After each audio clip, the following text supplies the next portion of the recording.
Good evening, everyone, and welcome to tonight's Yountville Town Council meeting for October 15th, 2013. Welcome to all of you. I'll call the meeting to order and ask for a roll call, please. Councilmember Hall. Here. Councilmember Moeller. Here. Councilmember Dornbecker. Here. Vice Mayor Chilton. Here. Mayor Dunbar. Here. Thank you. Please join in the Pledge of Allegiance.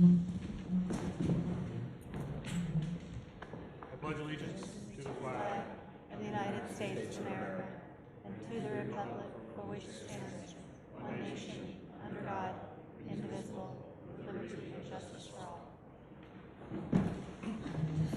Thank you very much. Next is adoption of tonight's agenda. Do we have any corrections or changes? Seeing none, is there a motion to adopt tonight's agenda? I'll move to adopt tonight's agenda. I'll second. All in favor? Aye. Aye. Very good, that passes. Next up, we're going to move right on to public comment. So this is a time when any member of the public would like to speak on an item that's not on our agenda. And I see Mr. Tom Thrower ready to go. Okay. Welcome. And I've already been introduced. I'm Tom Thrower, and I've had a house here in Yountville since somewhere between 96 and 97. Became a full-time resident here in 2002 when I retired. And I wanted to first thank you guys for doing what you do. I know you get that big paycheck each month and you're doing this for the money. And I know it's a tough job and you hear all the bitches of a lot of people, but thank you again for listening and doing what you do, because it's a hard job, I know it is. So I want to state first, I'm talking about Washington Park and the ADA-ing of Washington Park. And my brother was wheelchair bound. My niece is severely handicapped. I understand and believe in ADA, and I think we should push to do as much as we can to help those people and comply with the law. So there's no question about that. Lately, we've been dealing with Washington Park and a possible ADA-ing of Washington Park. First, let me say I was very surprised when my neighbor came over and alerted me to the fact that the city had already put out a plan to cut pathways at the edges of our parking paths, our pads, and they were prepared to put that out to bid without ever bringing Washington Park and the 90 home community and almost 200 people in to talk about what they were proposing to do. There was a posted sign, but as you know, people don't pay a whole lot of attention to posted signs. So, in speaking to a couple of my neighbors, we realized that ADA is the way that the city has to go and must go and should go. But we didn't think our parking pads were something that was imperative or something that ADA demanded that something be done. When I first bought that house, we had DG, and they decided to take the DG and cover it with asphalt. They did put a small lip on it for drainage. I'm told that that was a triggering event. We hired an ADA person to help us define if it was, in fact, a triggering event. And our ADA person did not feel that it was a triggering event, that it was a parking pad. I went to the city meeting, and where we were told that, again, the ADA law demanded that the city comply and have ADA done wherever they could or afford to. And the city suggested or said they were in the process of creating a prioritization of the most important ADA projects in Yountville. And I'm not here to tell you for certain we don't need to be ADA'd, but our ADA consultant did not agree that we did need that. And I am here to tell you that if we're looking at prioritization of important places that need ADA work in Yountville, I'd be happy to come around and point out about 30 or 40 that I think far exceed what we're talking about with Washington Park.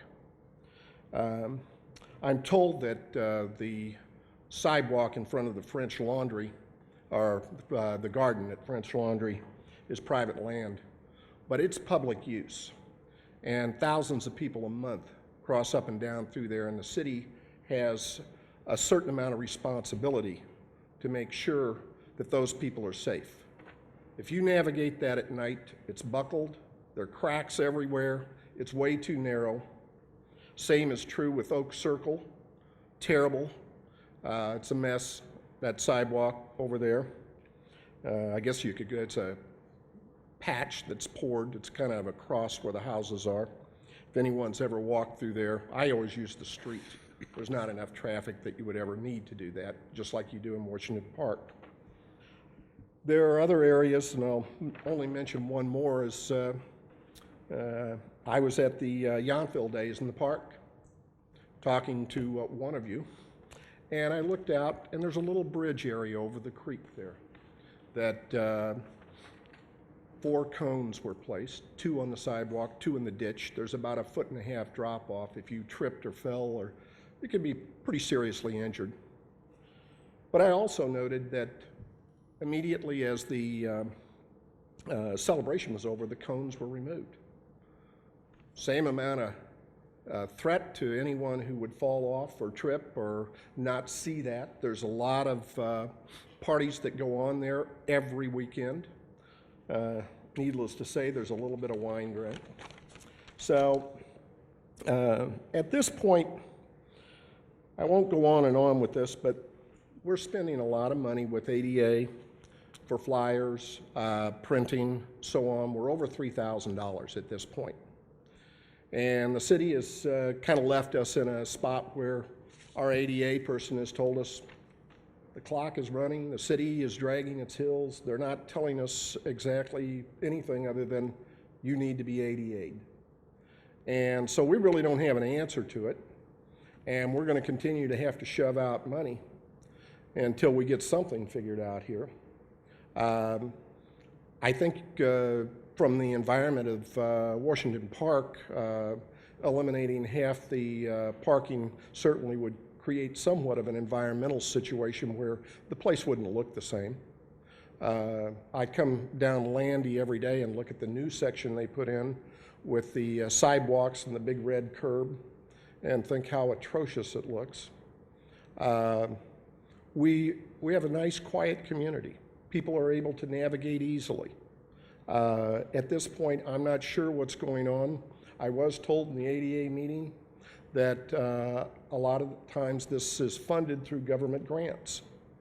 I'm wondering if maybe we've already sent out for government money and shovel-ready project that helps fund the city, and a mistake has been made, and the city feels it's too late to go back and unwind that because they've received the money.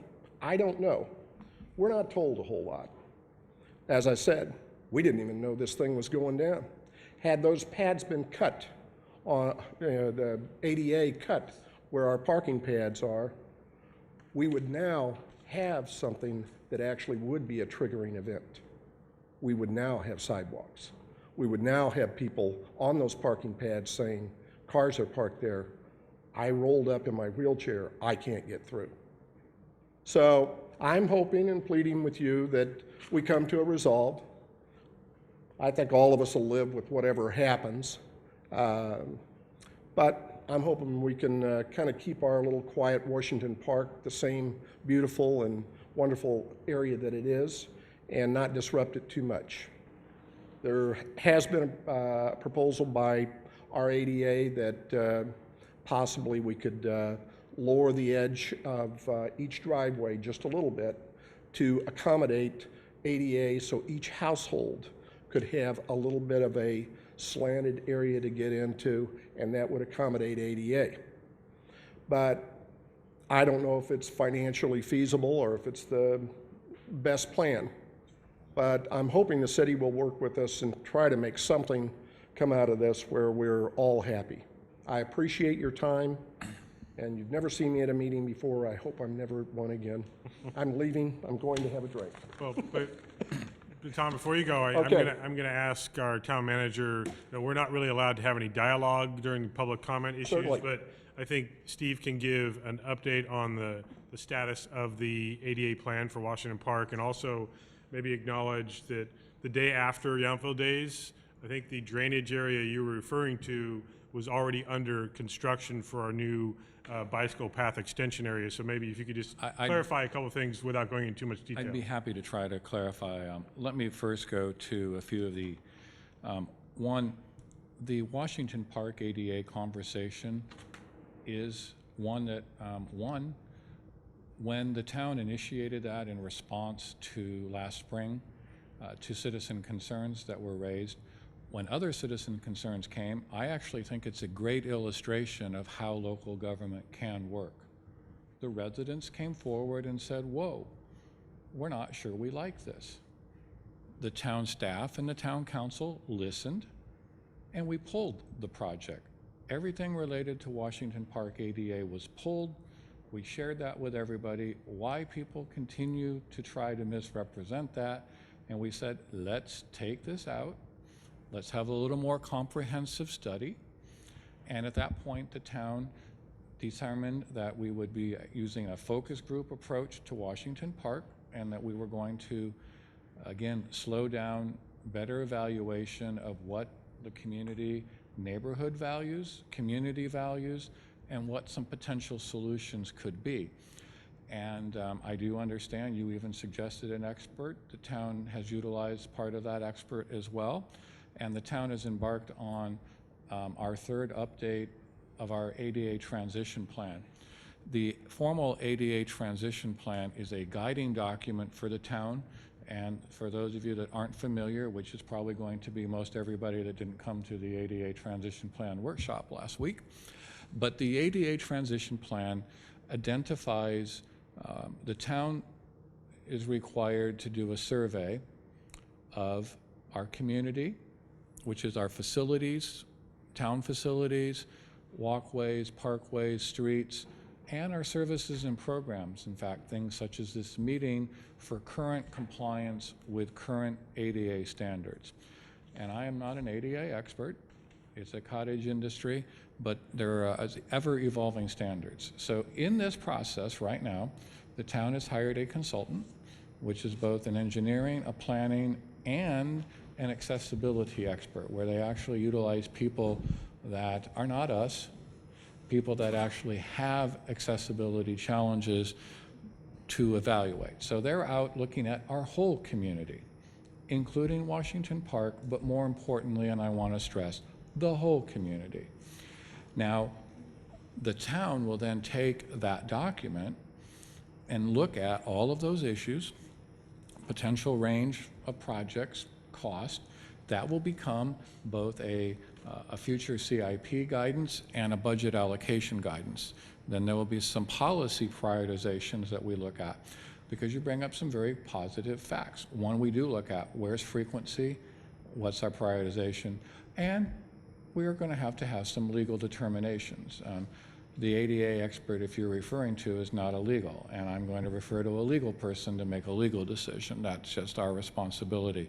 So the first thing I would tell everybody in Washington Park is you don't need to keep going at a rapid pace, because we've told you what we're going to do. It's going to be slow. It's going to involve the community.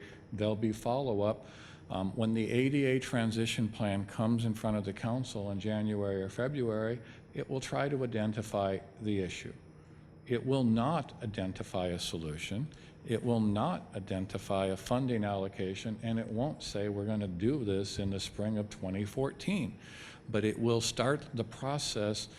I anticipate further engagement with the neighborhood. As you know, we talked about that. That was very, I hope very clear to the group that There's 5 or 6 ideas that are up there that need to be further vetted, understood, including one that came from some of the neighbors.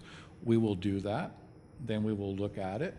And my hope would be that we have another meeting or two with the community so that they can put their stamp on what is the better solution for that community, meeting a range of options, which includes legal compliance, ADA, pedestrian safety, parking. We clearly hear parking's an issue, and neighborhood aesthetic. So that's how the ADA transition plan will work. So in many cases, what I would tell folks is, we're going to try and get it right. We're going to try and get it in a way that is acceptable to the neighborhood. There isn't a proposed project. Graham nor I have a plan that's going to go put. The curb cuts that you saw, that project has been eliminated, does not exist. So that's where we're at from that standpoint.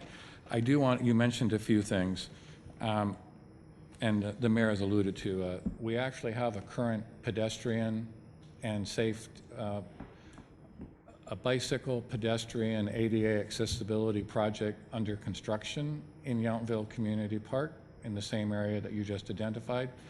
And there will be a future project this spring to actually address the drainage issue and improvement in Yountville Community Park. And the town's completed 4 ADA-related projects this spring, including right out here in Washington and along Humboldt and Fennell and Vista. So it's an ongoing process, and part of this will be helpful information so that we can then prioritize it and make better decisions for the community. The last thing I just want to mention on the issue is the issue of public versus private ownership of sidewalk strips. And there is some confusion with the public in particular about who owns what and who has the responsibility for maintenance and repair. And so certainly you're welcome to email me, the town, Steve Rogers, with any of the locations you were citing, and that can help us build that priority list. I mean, I know we're quite familiar with all the locations already, but we can help identify for you some of the private walking areas and some of the public ones so that you could understand. And we've often already put pressure on the private property owners to improve their conditions where we aren't the ones that have the authority to do that. So, but I appreciate you bringing up all your points, and thank you for. I think we're on the right path. I feel good about where we are right now, that we're being listened to, and that's very, very important. And the reason I came is that I wanted the board did not attend the ADA meeting. They weren't necessarily informed on this issue, and I wanted to make sure that you guys were informed about where Washington Park was, because again, we would have never been here doing this had we been brought into the loop in the beginning. It didn't come about in a good way. It came about where we had to go out and hire an ADA person and spend a lot of money in order to get the city's attention. The project was already being rolled out and done. So thank you for your time.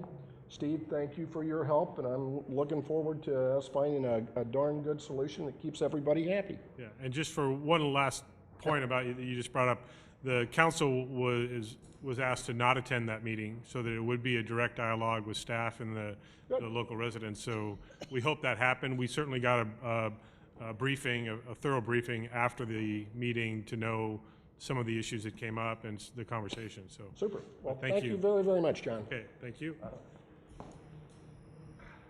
Anyone else like to speak on an item that's not on tonight's agenda? Mr. Donsker, would you like to? To keep the subject going on, what Tom was saying. But what I will do, and thanks to Mr. Thrower for reminding me that I did not mention that we do have a 5-minute limit on public comment. I will keep it within 5 minutes, I hope. Thank you. First of all, everything that was said by Steve and everything was said by Tom, I agree. I like the proactiveness of what has been taking place lately.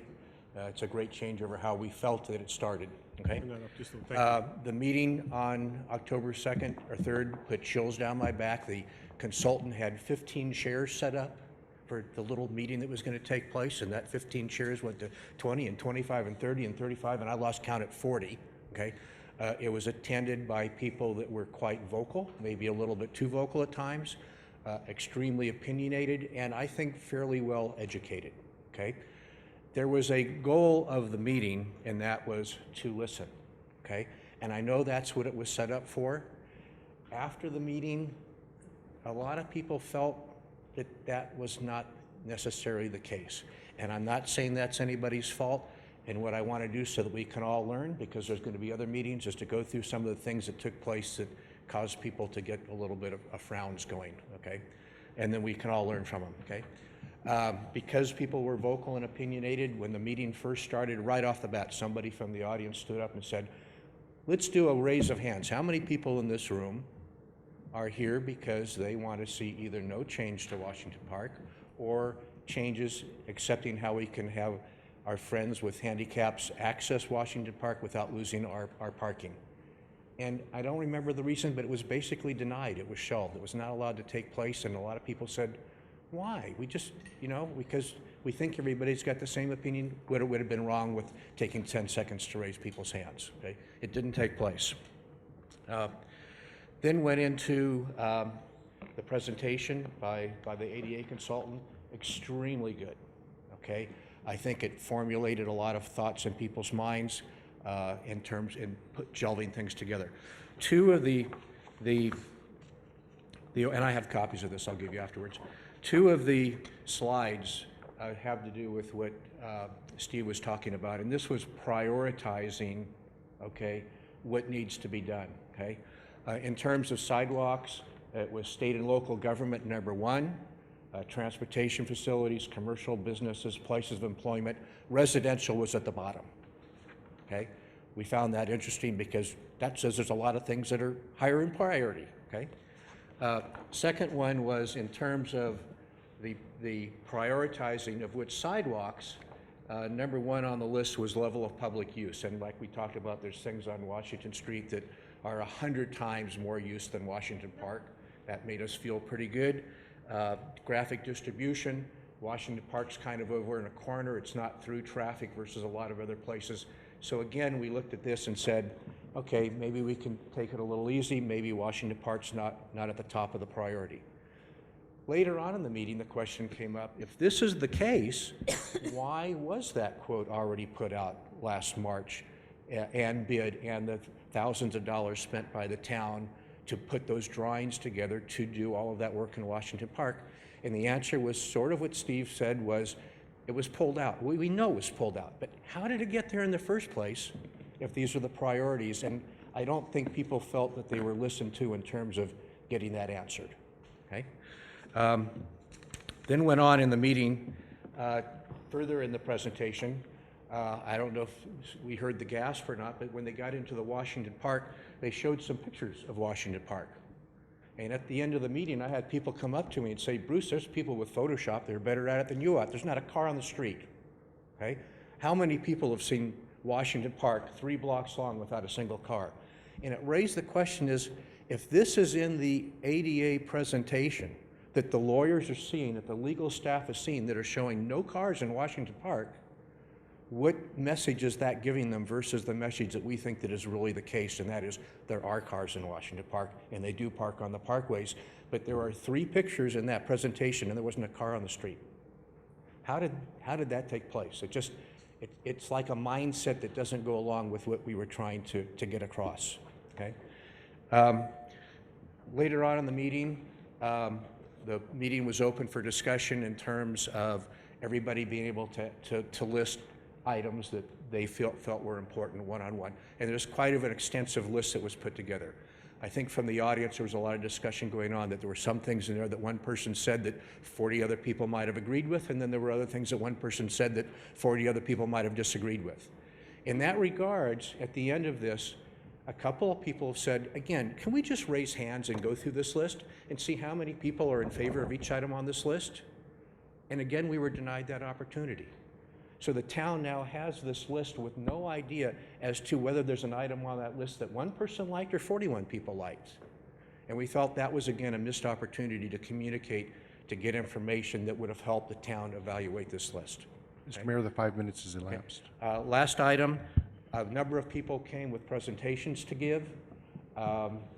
Some tried to give that presentation. They were interrupted, not allowed to continue by the people holding the meeting. And then there were other people, because of that, that didn't even give their presentation. So there was people spent time to voice their opinion in an organized fashion, and they were never allowed to do that. So just hope that we can correct these things and learn from that.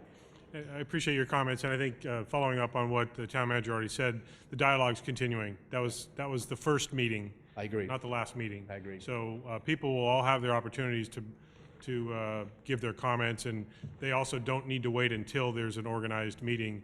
The town staff is always open, the council is always open to receiving, and we've received your emails and other emails about the issue, so we're absolutely open to any information that you have available for us. So, thank you. and if you have information, you can leave with Michelle, our clerk, for this evening. So, thank you very much.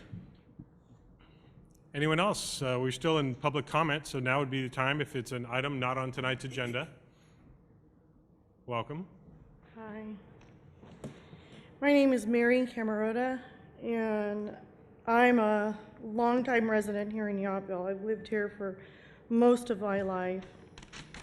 And I've been around long enough to have seen most of the streets changed and added to our community over the course of this 50 years.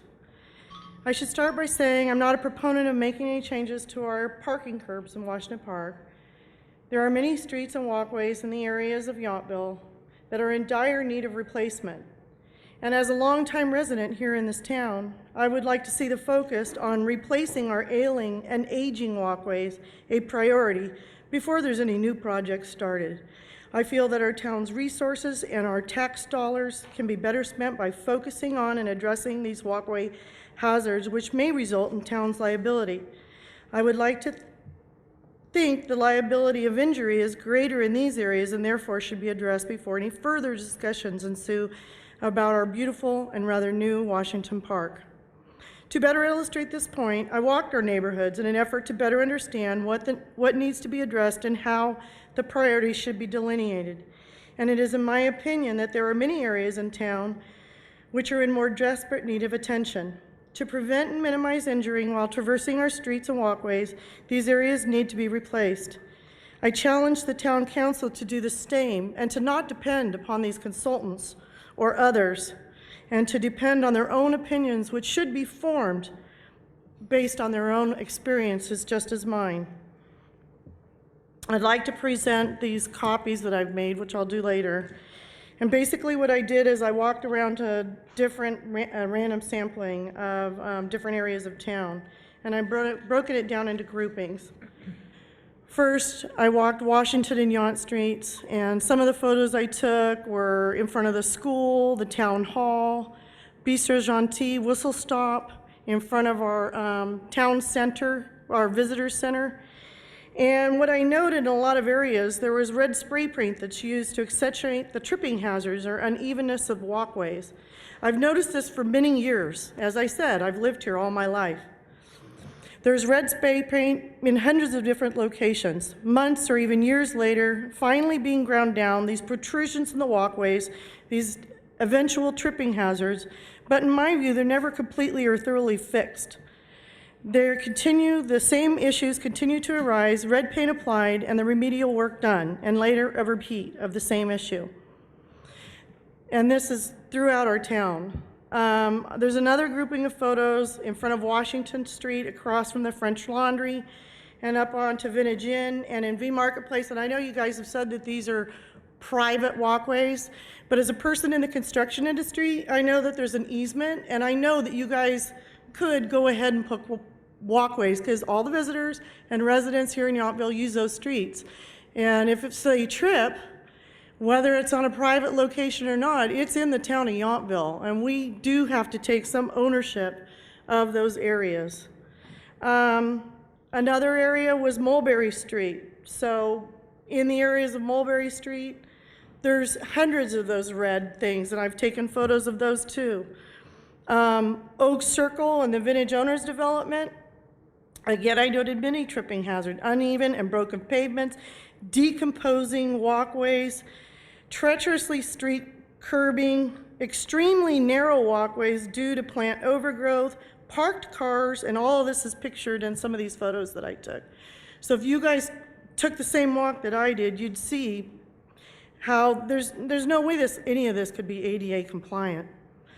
The next group was shots of Mount Street. There's brick driveways, and then, and noticeably the old neighborhoods of town between Yount and Madison and Washington. These old areas of town include Weber, Jefferson, Starkey, Washington Creek, Padrone, Adams, Madison, Monroe, Lincoln. These could be developed to have decent sidewalks. A system in our town which makes a decision and holds the same standards for all of the walkways, or one in which we just set the standard that everything's grandfathered in that's existing and we just move on. Additionally, I would like to note that the Heritage Estates, which is a rather new development and was done about the time that the Washington Park was done, have similar walkways in theirs, except that theirs are concrete and our parking curbs are asphalt. So if you look at the easement, it's pretty much the same. I bet if you took a ruler and took the gradient or the, angle of descent, you would see that those are the same, and it's the same on Stagsby too. I'd also like to point out that in Heritage, there was only one ADA ramp, and that in Heritage Court, there was actually no walkways at all. If you could make your last comment, because you have hit your 5 minutes. Oh, okay. Thank you. Sorry. Again, I just ask you to decide on the upgrade in the walkways in town, and first address the ones throughout town that are presently damaged, decomposing, non-existent, but more importantly, unsafe, and pose a threat to the liability of our town and a hazard to the residents and visitor. In closing, let me remind everyone, this is just a sampling, by no means a thorough, complete audit. Additionally, there are other projects in town that we could devote our time and money to. So, let's address those things first instead of focusing on stuff that, is rather new and not in any state of disrepair or has been up for the agenda. I mean, one of the things that comes to mind is the dog park. So, do you want me to leave this with? If you have material you'd like to give Michelle, our town clerk, you could go ahead and give that to Michelle. On that cord, please. Pictures and Great, thank you. I would encourage you to meet with town staff at your convenience during the week, and they, I think, can give you a lot more information about some of the issues that you brought up tonight. But I appreciate it. Well, I Thank did this just for you guys, And to kind I- of help to inform you too. I appreciate that. We all do. Thank you very much. Anyone else like to speak on an item, either this one or any other that's not on tonight's agenda? Seeing no one else come forward, we'll move on from public comment to our consent calendar. And we have 3 items on that consent calendar. Is there any action to be taken? I move that we approve the items on the consent calendar. Second. All in favor? Aye. Thank you very much. We're going to move on to presentations. And just as a reminder, in case folks aren't familiar, we're not allowed to have a dialogue about issues that are brought up during public comment. So I don't want you to think that the council is ignoring your concerns. It's just not legal for us to have that discussion on an item that hasn't been agendized. That's why I'm encouraging you to talk to staff and anyone else that has any comments about the issues that were brought up. So just to be clear about that. Moving on to our first presentation. Certificate of Recognition for Raz Galleries and Rhonda Scher. I see you were able to join us sitting in the back. If you would please come join me at the podium.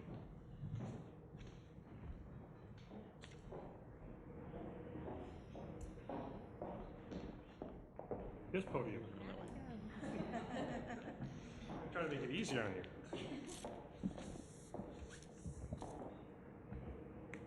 Welcome. And Michael, I'm glad that you could be here as well. Let me read this Certificate of Appreciation. In recognition of contributions to the Yountville community, Rhonda Scher and Raz Galleries Art Glass and Fine Art.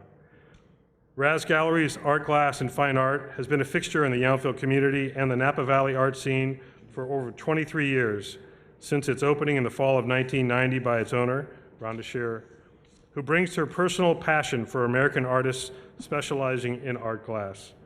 Raz Galleries and Rhonda personally have contributed to Yountville's growing art scene through her gallery shows and involvement as a founding member of the Yountville Arts Commission. So this is a certificate. We all say thank you very much for the many, many years you've given us here in Yountville.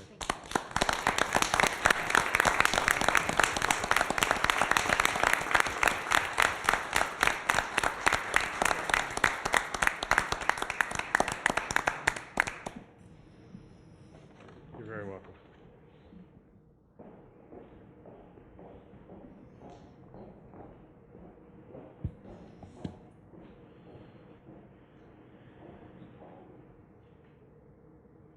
No, I do not. I see we have on our agenda Allied Council update, but I don't see Chair Olson here tonight. So if he does show up, during our presentation period, we'll be sure to hear his report.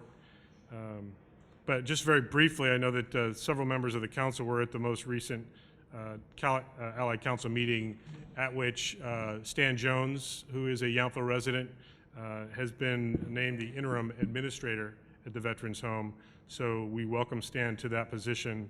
And also there's ongoing dialogue between the town and the Department of Veterans Affairs in Sacramento to learn the process and how they're going to select the permanent administrator since the retirement of Marcella McCormick.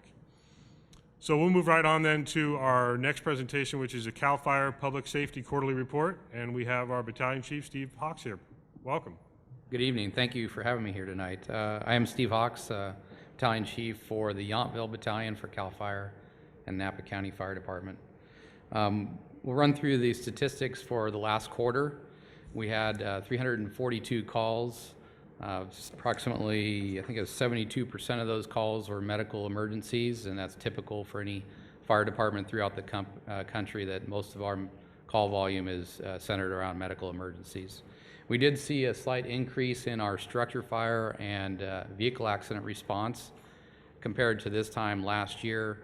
I don't contribute to that to anything significant, any one significant event or cause.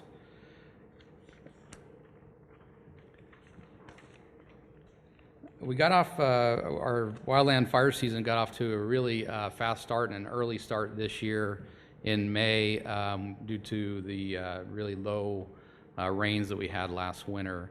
It progressed through the summer months and we saw significant activity throughout the state, but I think we were pretty fortunate here in Napa County, in particular this surrounding area of Yountville, that we didn't see any real significant wildland fire incidents.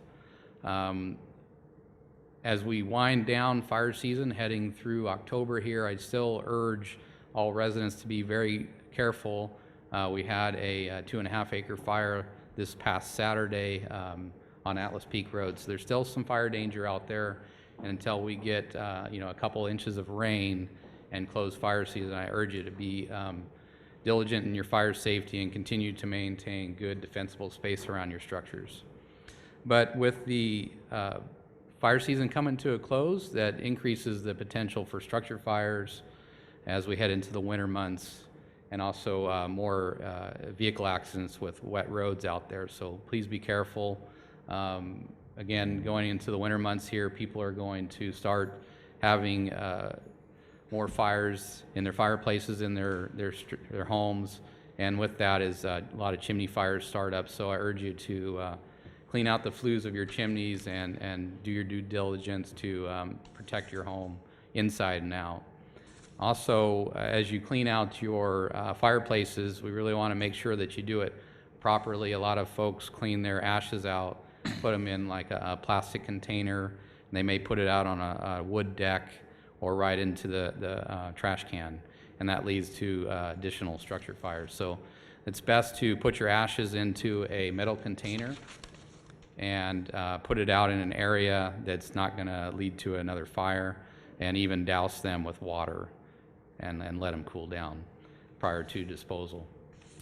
With the incoming holidays is a lot of use of candles in the home, so don't leave any candles unattended, and be careful with the location that you put them, not around any flammable objects. So please be careful out there, but rest assured that we're there for you in your time of need if you need us. So going to special events that we participated in. Over the 4th of July week, we participated in the town parade. We also were at the National Night Out here at the community center. We assisted with the summer camp for the Yountville Elementary School. We hosted a couple benefit dinners, one of which Mayor Dunbar was the winning bidder, and we hope you I would enjoyed say that. successful, not winning, since we paid Successful, yeah. Sorry, winning bidder. We appreciate your support.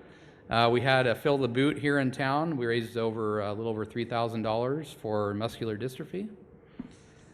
We had a Focus barbecue. We continued to provide fire extinguisher training for the community. If anybody wants to have their business, their employees trained on how to use fire extinguishers, by all means give us a call at Yountville Station, and we'll schedule a time where we can come down and provide that training for you. We also enjoy coming to the movie nights here in the park, participating in that, and the Eagle Vines dinner auction. We were at the 9/11 tribute in Napa City, and it's not on this quarterly report, it'll be on the next one, but I want to mention it, that the Yountville Days, the chili cook-off, that we were the winner this year, and this is the 3rd year in a row, and I think in the sporting world they call that a three-peat. And you know, they could also consider that a dynasty. I don't know if we're there yet, but we're working on that. You do remember that Sergeant Wilkinson is behind you, and he is armed. And he is also next. Well, you know, I heard, and I'm relatively new here, and this was my first event that I attended, but I heard that the SO's booth was moved next to ours in the hopes that they would find out our secret ingredients. So, in all seriousness, we do enjoy the event and the good-natured camaraderie that goes along with it. So, good luck to all contestants for next year. So in the training side, we continue to take advantage of, it's called the Bay Area Urban Area Security Initiative, BUASI, and it's grant-funded training that's provided to fire departments throughout the Bay Area, and we've been able to participate in that and really take advantage of that. And so it's been a real good asset for us. And lastly, our upcoming event, our toy drive that we've had for a number of years is coming up with the holidays coming in, and we'd appreciate any support that anybody can give us with toys or cash donations. We have 501c3 status, so we have the ability to make it a tax deductible donation for you, and we really appreciate your support in our cause. So any questions? Any questions from the council? No. Thank you very much. Thank you very much. Thanks for having me. And as promised, next up, the rebuttal from our Sheriff's Department and Sergeant Doug Wilkinson. Welcome. Good evening. I'm Doug Wilkinson from the Sheriff's Office. First of all, I'd like to offer my condolences to the Fire Department for only winning first place. We have won 3 years in a row the People's Choice, which is far more important, indicating that more people at the event actually enjoyed our chili. So better luck next year. I'll be here to present the quarterly report for July through September. Some of the activities that we were involved in were the 4th of July fireworks, Bastille Day at Bouchon, the annual car show, National Night Out, and we participated in the Wellness Fair with a drug take-back booth. During all these events, there were no significant law enforcement problems, no arrests were made, and no misdemeanor cites issued. Our Sheriff's Department staffing hasn't changed at all since the last report. We still have Donna Geraci volunteering her time 2 days a week at the substation, and she also participated in National Night Out and the Wellness Fair this year. As for our crime statistics, total calls for service from January to September decreased by approximately 2% from 2012. All categories of reported crimes decreased from last year's statistics. The most significant decrease was in crimes against people. which decreased from 22 last year to 10 this year, a decline of 55%. Thus far, only one incident this year has involved a weapon, and only one incident was domestic violence related. The rest were all misdemeanor assaults. Property crimes decreased slightly from 50 last year to 47 this year. Total number of investigative reports written by deputies decreased by approximately 11.5%. Number of arrests was also decreased significantly from 33 last year to 12 this year. I believe that those lower arrest numbers are directly related to the lower number of people crimes. As your report shows, the amount of self-initiated activity by the officers has actually increased. So our officers are out there still working, but there's fewer serious offenses occurring and just resulting in fewer arrests. Calls for service at the Veterans Home accounted for 14.8% of all the calls for service this quarter.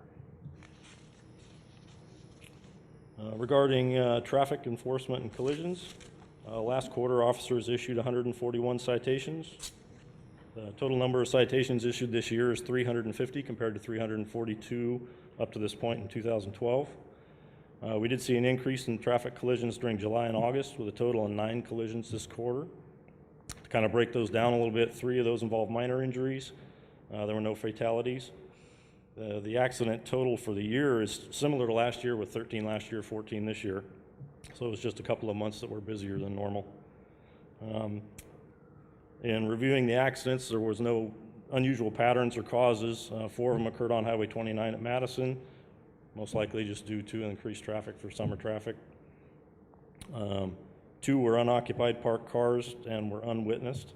1 was caused by a medical issue with the driver. 1 was a vehicle versus a bicycle, and in that accident there was actually no impact between the car and the bike. The bicyclist was reacting to something the driver was doing and crashed on the side.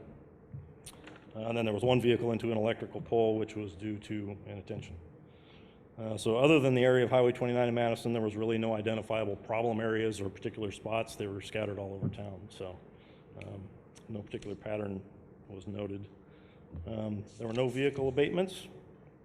And for a highlighted case, I wanted to recognize the efforts of our newest volunteer, Jack Gleason.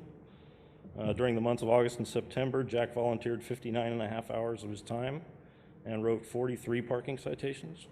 His dedication to the community as a volunteer will hopefully continue to improve some of the ongoing parking issues in town. That's it. Are there any questions? Well, you just answered the question I was going to ask you about Mr. Gleason, so thank you for that. Any other questions or comments? Oh, thank you. Oh, great. Thank you very much. Thank you. Thank you so much. Good luck to both of you next year as the town's entry in the chili cook-off is going to dominate. As long as I'm still a judge. And thank you for not taunting me since you both beat me. So. We're going to move on to our presentation by our Parks and Recreation Department on our summer program activities and the aforementioned Yountville Days. Good evening. You're over there now. I moved so I could run the PowerPoint. Thank you. So tonight I'm excited to have my whole team here with me, as we do every year, to talk about our busiest season, or what we used to call our busiest season. I don't know anymore, but it definitely was busy. So we're going to run through a short PowerPoint for you. You all received the full summer report in your packet, and obviously take any questions that you have. But just some statistics before we get started. So we served over 10,500 people in individual program registrations from May to August. And that resulted in almost $140,000 in revenue, and that's just in our recreation programs. So that does not include our community center rentals. And out of those, we had 87 brand new students this year, and 452 were repeat students, so registering in those programs. And we processed over 1,200 transactions through our new registration software system during that time period. And that doesn't include our pool gate fees, because we did not run those all individually through the program. But some of these statistics I'm sharing with you are the fantastic data that I'm still working on pulling out of our new registration software system. So we currently have 801 non-residents utilizing our services and 303 residents. So our customer base is about 1,100 right now. And before I introduce my staff here to talk about their individual areas, I just want to really acknowledge their hard work and dedication. I think you have a very dedicated staff of Parks and Recreation here, all of them predating me, and I've just really enjoyed working with them and can't wait for the future. But they work very hard, especially during the summer and Yountville days, so it's exciting to have them here just to acknowledge them and give them the opportunity to come before you and present about their areas. So first up is Carol Rasmussen. She is our recreation coordinator in charge of the summer camps and also the after-school program and some of our special events, and she's going to talk about our Camp Wyville program.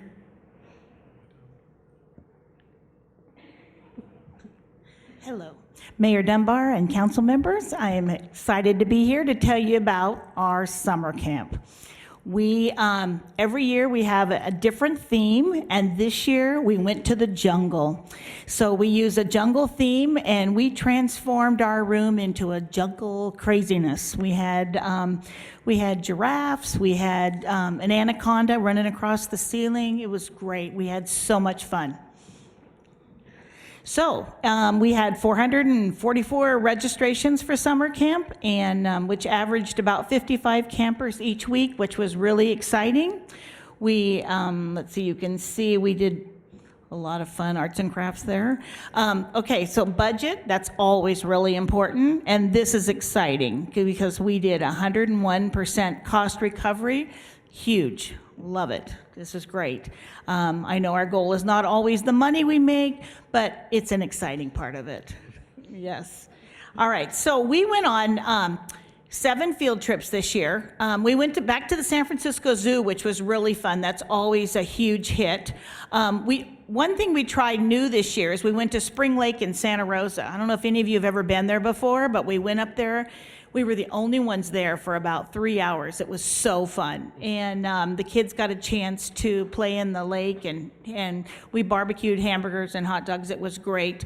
The kids always enjoy Six Flags. It's not one of my favorites because it's such a responsibility as counselors and director, but the kids loved it. We did Cal Skate again this year in Rohnert Park. Huge fun. I don't know if any of you have skated lately, but it's exactly the same as it was when we were skating. We do the hokey pokey, it's the same thing. So it was a lot of fun. So the kids got to experience a lot of different things, and of course we had the nice luxury bus and with the movies and the bathrooms, and that always makes our field trips just a little bit more special. And okay, so our theme, back to the jungle. As you can see, we had a giant snake. We had a reptile guy that came. One of my counselors had a connection, so he brought in this giant snake. As you can see, I am not standing up there with that giant snake. My staff are up there, but he brought giant turtles, and it was really fun. And as you can see, the room was just filled with every kind of jungle craft that you could possibly think of. We had so much fun. It was great. We also did some reading programs with our library here, and it was great. On every Wednesday, the library offered a reading. They had 3 programs where they had a puppet show, and they did some other different activities. And Ruth came on the off weeks and read to the kids. And a lot of times we had just come back from a long walk, so they would have an otter pop or they'd have something fun, and they'd sit and listen to her reading, and it was really fun. We all enjoyed that. And also, Tony Tapa gave us another 100 tomato plants this year, so we planted all of our tomato plants. We took the garden out front and transformed it into a giant tomato garden. It was a lot of fun. Oh, and the pool. Pool on every Tuesday and Friday. Our favorite, we went to the pool, and it was great. And I want to thank everybody for the trolley connections, whatever happened here. It was fabulous having that trolley every Tuesday and Friday to get us to the pool and back. It was perfect. Loved it. And then they're back to the pool. So if you have any questions on the summer camp information, we're here to answer them. If not, we'll move on to aquatics. Or Got comments. any questions? Comments are good. Comments? Alrighty. And those firemen, they were great with their water hose on our last day. We have the big water slides and they came with their big fire hose, sprayed all the children. It was so fun, and staff too. They have to purge the engine, anyway, so it all works out right. It was all good. Great. Thank you. Thanks, Carol. So next up is Lisa Tyler, and she is our facilities manager here and also oversees the aquatics programs, and she's going to talk about those. All right. Good evening. So the Onfield Community Pool opened on Saturday, June the 8th, and the pool was open a total of 75 days and 139 hours per week of aquatic programs were provided. Oops, typo. We employed 20 people this summer with 8 returning staff, and we also had our pool manager return, and I've been told by her that she will be returning next year for us, so that helps us out a lot. We served a total of 8,153 people during the recreational swim time. We saw a 16% increase in residential utilization and 19% increase in non-resident utilization. We also had a 25% increase in our resident swim night as well, which was graciously sponsored by Kiwanis again this year, and we thank them for that. We did, however, see a decrease in our senior veteran swim of approximately 6%, from 613 participants in 2012 to 577 this summer. Our family night swim also saw a decrease of 34% in participation. We again offered 4 sessions of swim lessons. We had a total of 84 residents and 225 non-residents enrolled. We also offered private swim lessons on Saturday mornings, which saw 3 residents and 23 non-residents enrolled. All lesson prices stayed the same, and our total revenue for swim lessons this summer came to $14,277 as compared to $14,590 in 2012. Resident registration was down by 37 participants, and non-registration was down by 13 participants, which accounts for this decrease in our revenue. My slide's going faster than I am. Sorry. I'm still on swim lessons, so don't pay attention to that right now. We did have some positive feedback from our parents regarding our swim lessons. Our parents very much liked the ease of our new online registration, which made all of our swim registration and family swim passes much easier this year to process. They felt that the cost of our lessons was an amazing value. They felt that the instructors were very knowledgeable, encouraging, and enthusiastic with their children. And many parents indicated looking forward to bringing their child back next summer for lessons. We collected $16,099 in entrance fees this season. Our swim passes sold very well this season. We sold 59 family swim passes, totaling $9,068. We also sold 15 two-person passes for $1,268 and a couple individual passes. So our swim pass revenue totaled $10,104, which was an increase of $1,730 from 2012. And I associate that a lot with the ease of purchasing those passes online and getting them in advance, so then they didn't have to, when they got to the pool, they didn't have to worry about it. And people really enjoy coming up to the pool, checking in with their last name, and having their families be able to come right in. And it is a great value that we provide for those passes. We had great success with our junior lifeguard program again this year. We had 11 students enrolled in an 8-day course, collecting $869 in revenue, and the possibility of encouraging these youth to become certified lifeguards and maybe someday work at the pool. We had 3 camps visiting our pool all summer long. Each camp typically visited our pool 1 to 2 times per week. This amounted in $2,805 in additional revenue. We also had many people take advantage of our party package. For $75, a person could bring 20 guests to the pool for 3 hours and have a reserved space for their child's birthday party, which was probably the most popular parties that we had. This generated an additional revenue of $1,984 and was an increase of $1,146 from 2012. So overall, our pool revenue was higher this year when combining our entrance fees, swim passes, camps and parties, swim lessons, junior lifeguard, and snack bar concessions. Our revenue totaled $52,059. This was an increase of $980 from 2012. We did see an increase in expenses, but some of this can be attributed to our unforeseen replacement of our pool sweep this year and some slight increases in part-time staffing and supplies. So to conclude, running a community pool is very challenging. The challenge is producing enough revenue to outweigh some of the expenses. I think we should always keep in mind and measure the positive aspects of having a pool and what it does for our community. Thank you. Any questions?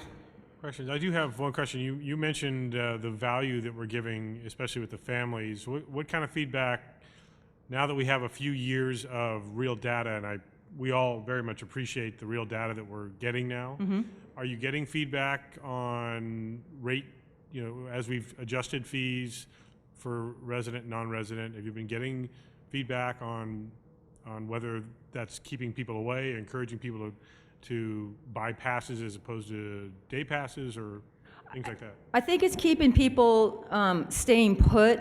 It's hard to compete with Napa because Napa doesn't charge any fees to go to their pool, but when people come up to Yountville Pool, they love the serenity of the pool, the cleanliness, the staffing.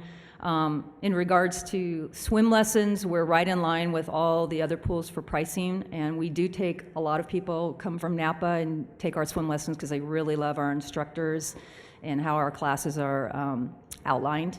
The family passes, we can probably raise those fees. We inch them up about every other year just to make them a little bit more in line, but it is the best value, and that tends to bring people back. And we do have people who buy those passes, and they might only use them a couple times a year, and then we have the people who are more diligent, and they're using it throughout the whole entire summer.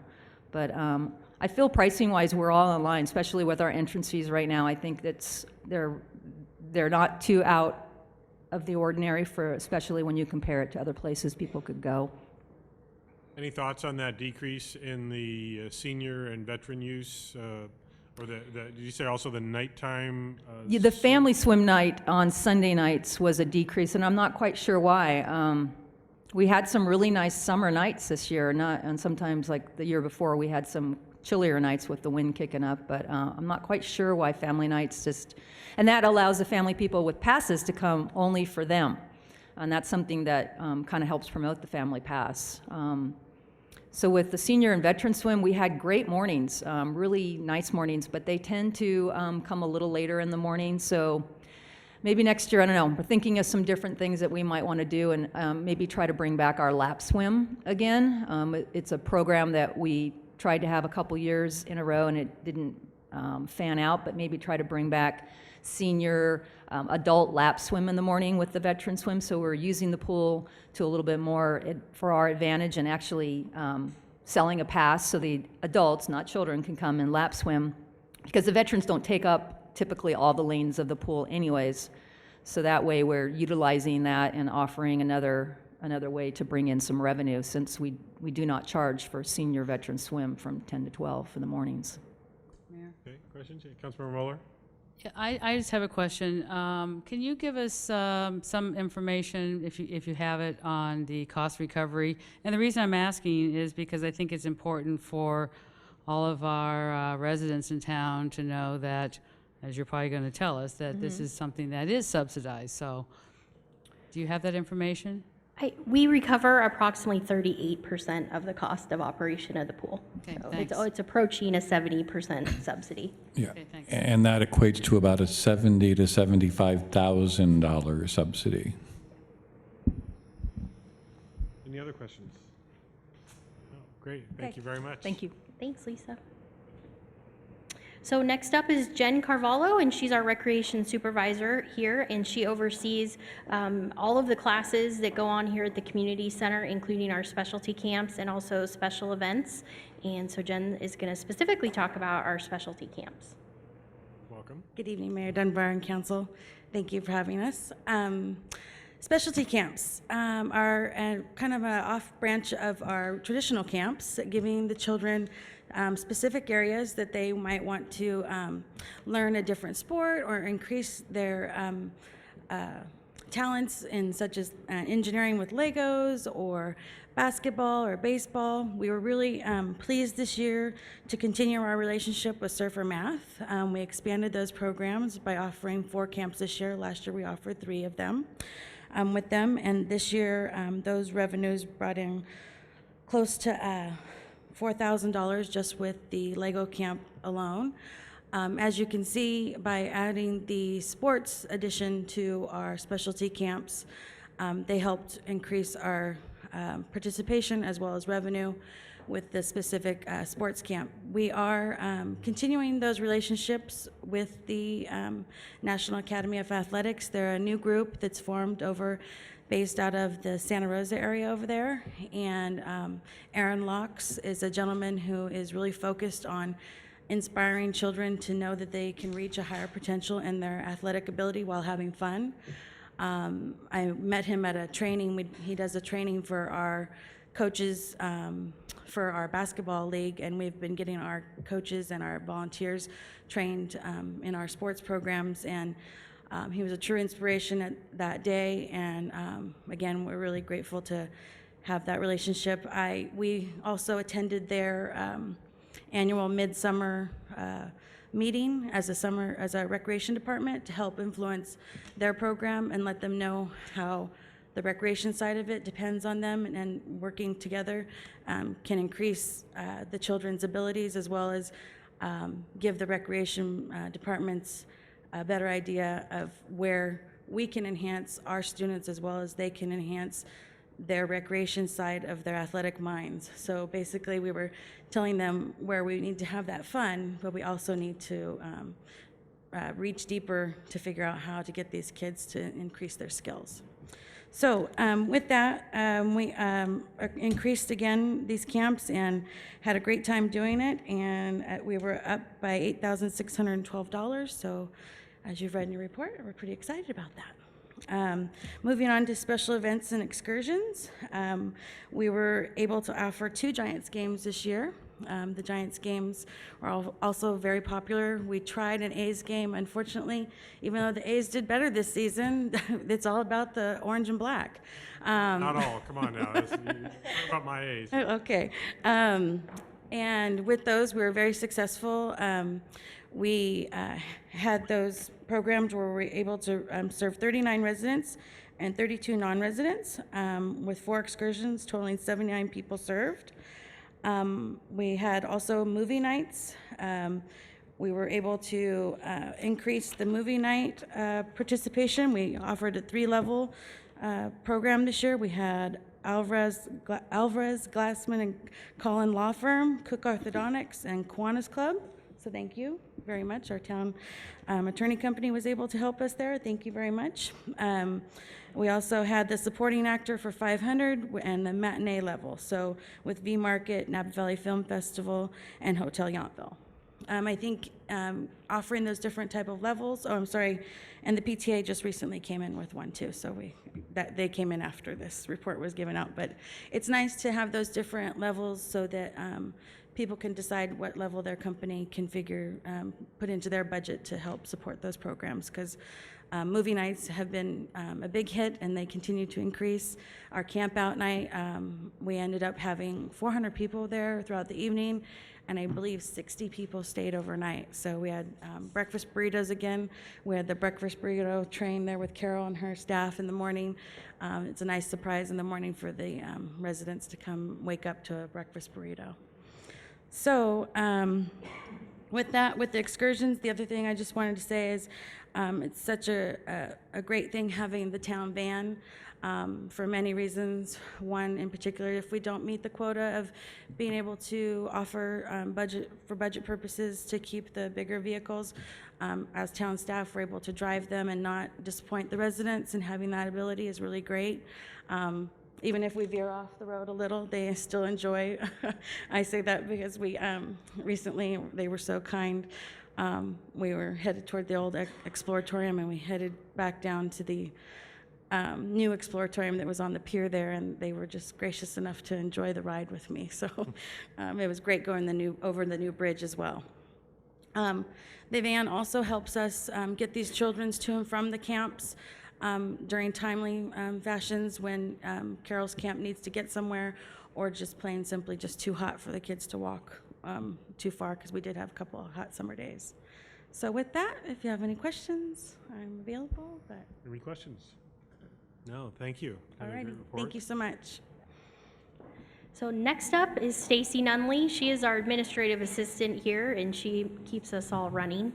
And she handles the majority of our park and bocce court reservations that come through the office. So she's gonna talk to you briefly about how our park and bocce court reservations went. Good evening.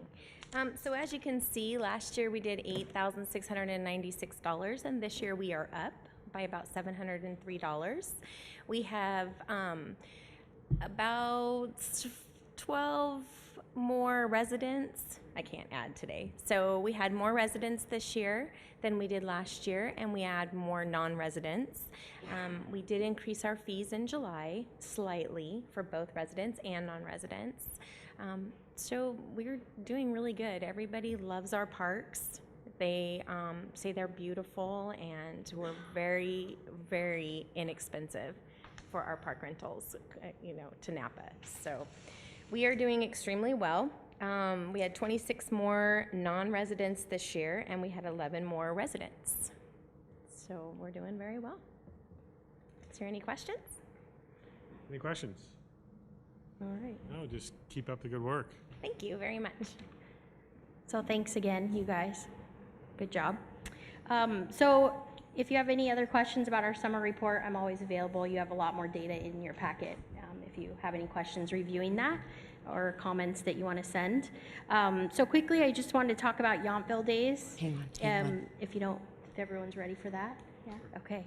So Yountville Days, obviously we're 2 weekends out now. I think we're all kind of recovered. can I Not interrupt sure you? yet.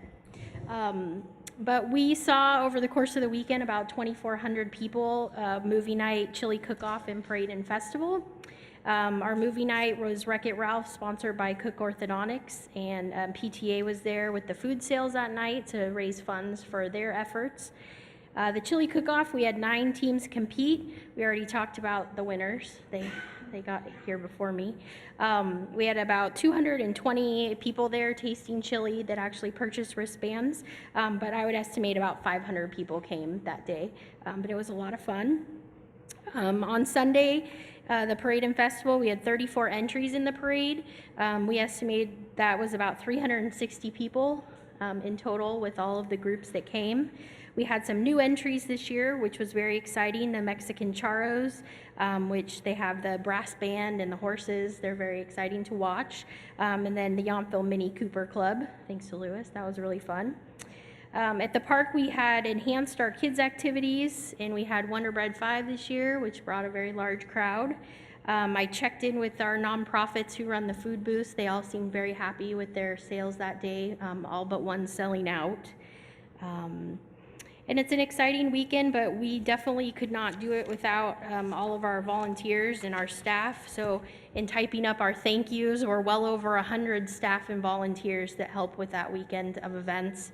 And we obviously could not, the 5 of us, do it without them.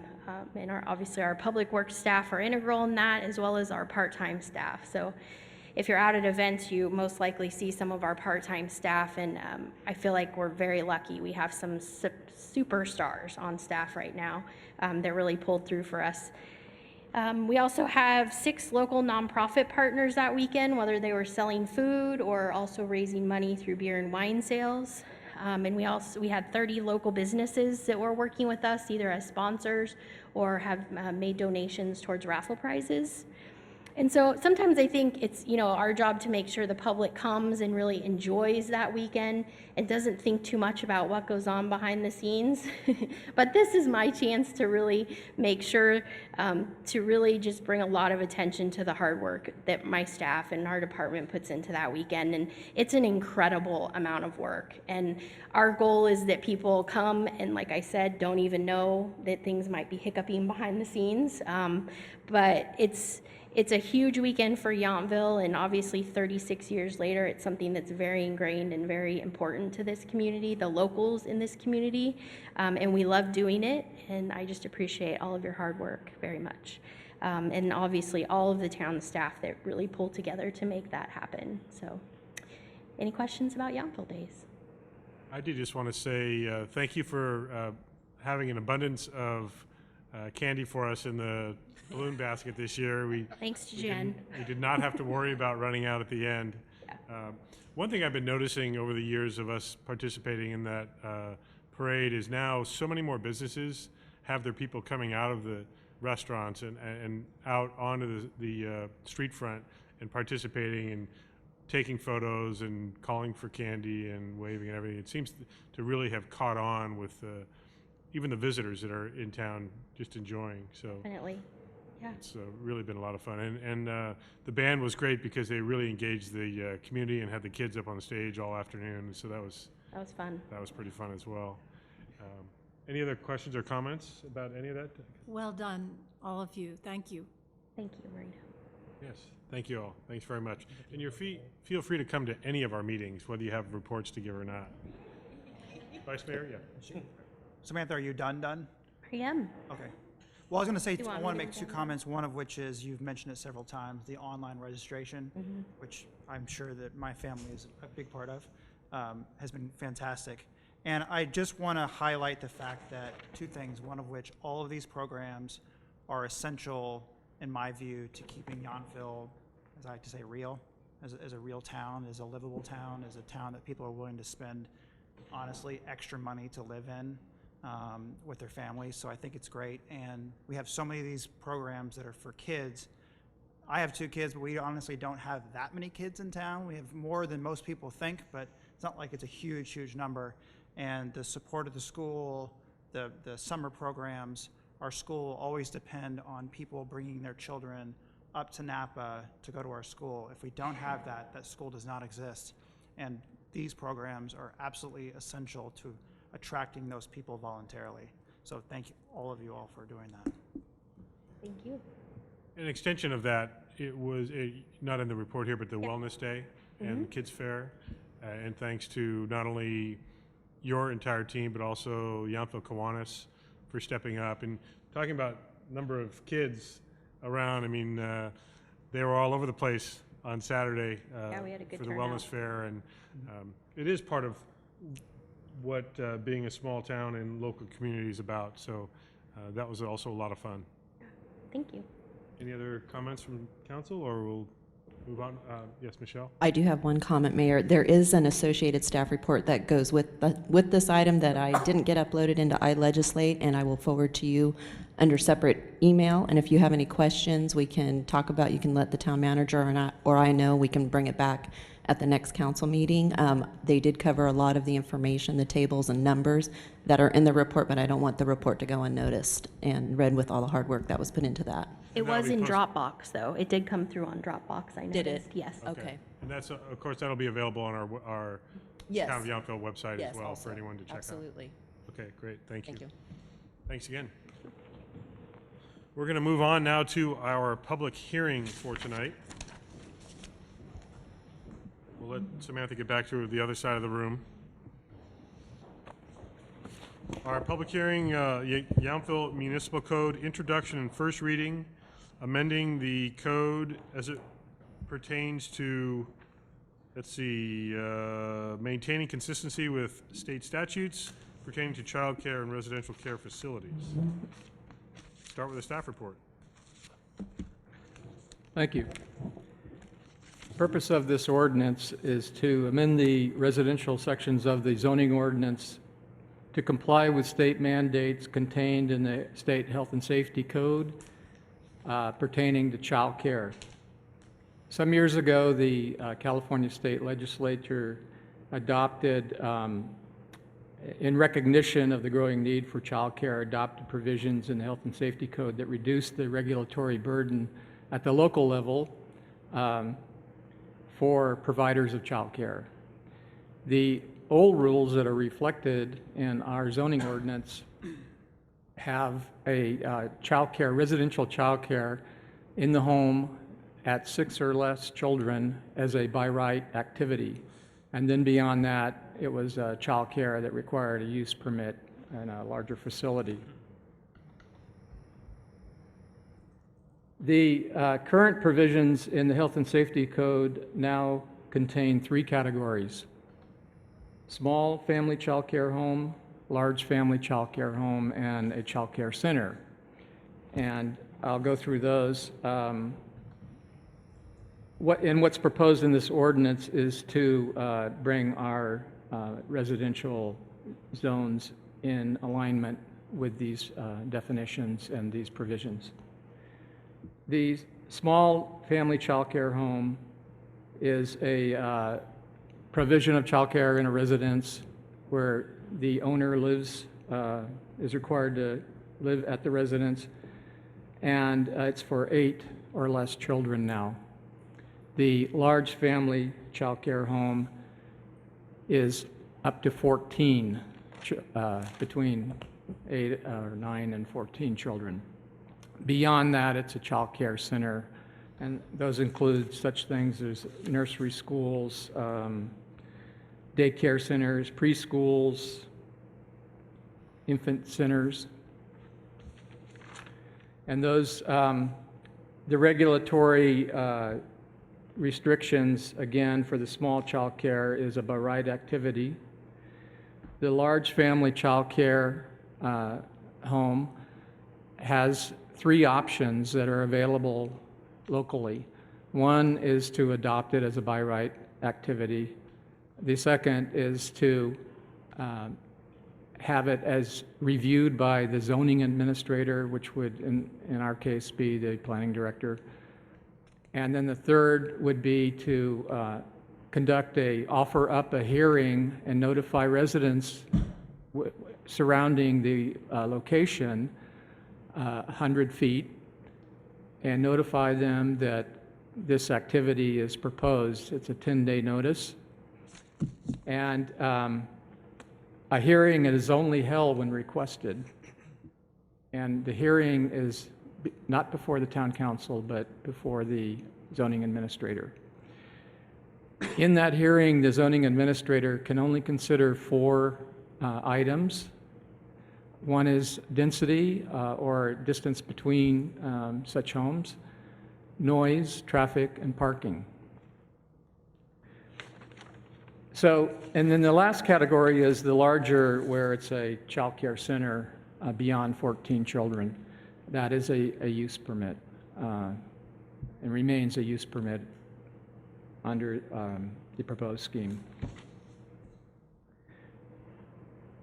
For the small family child care home, it will be a by right activity.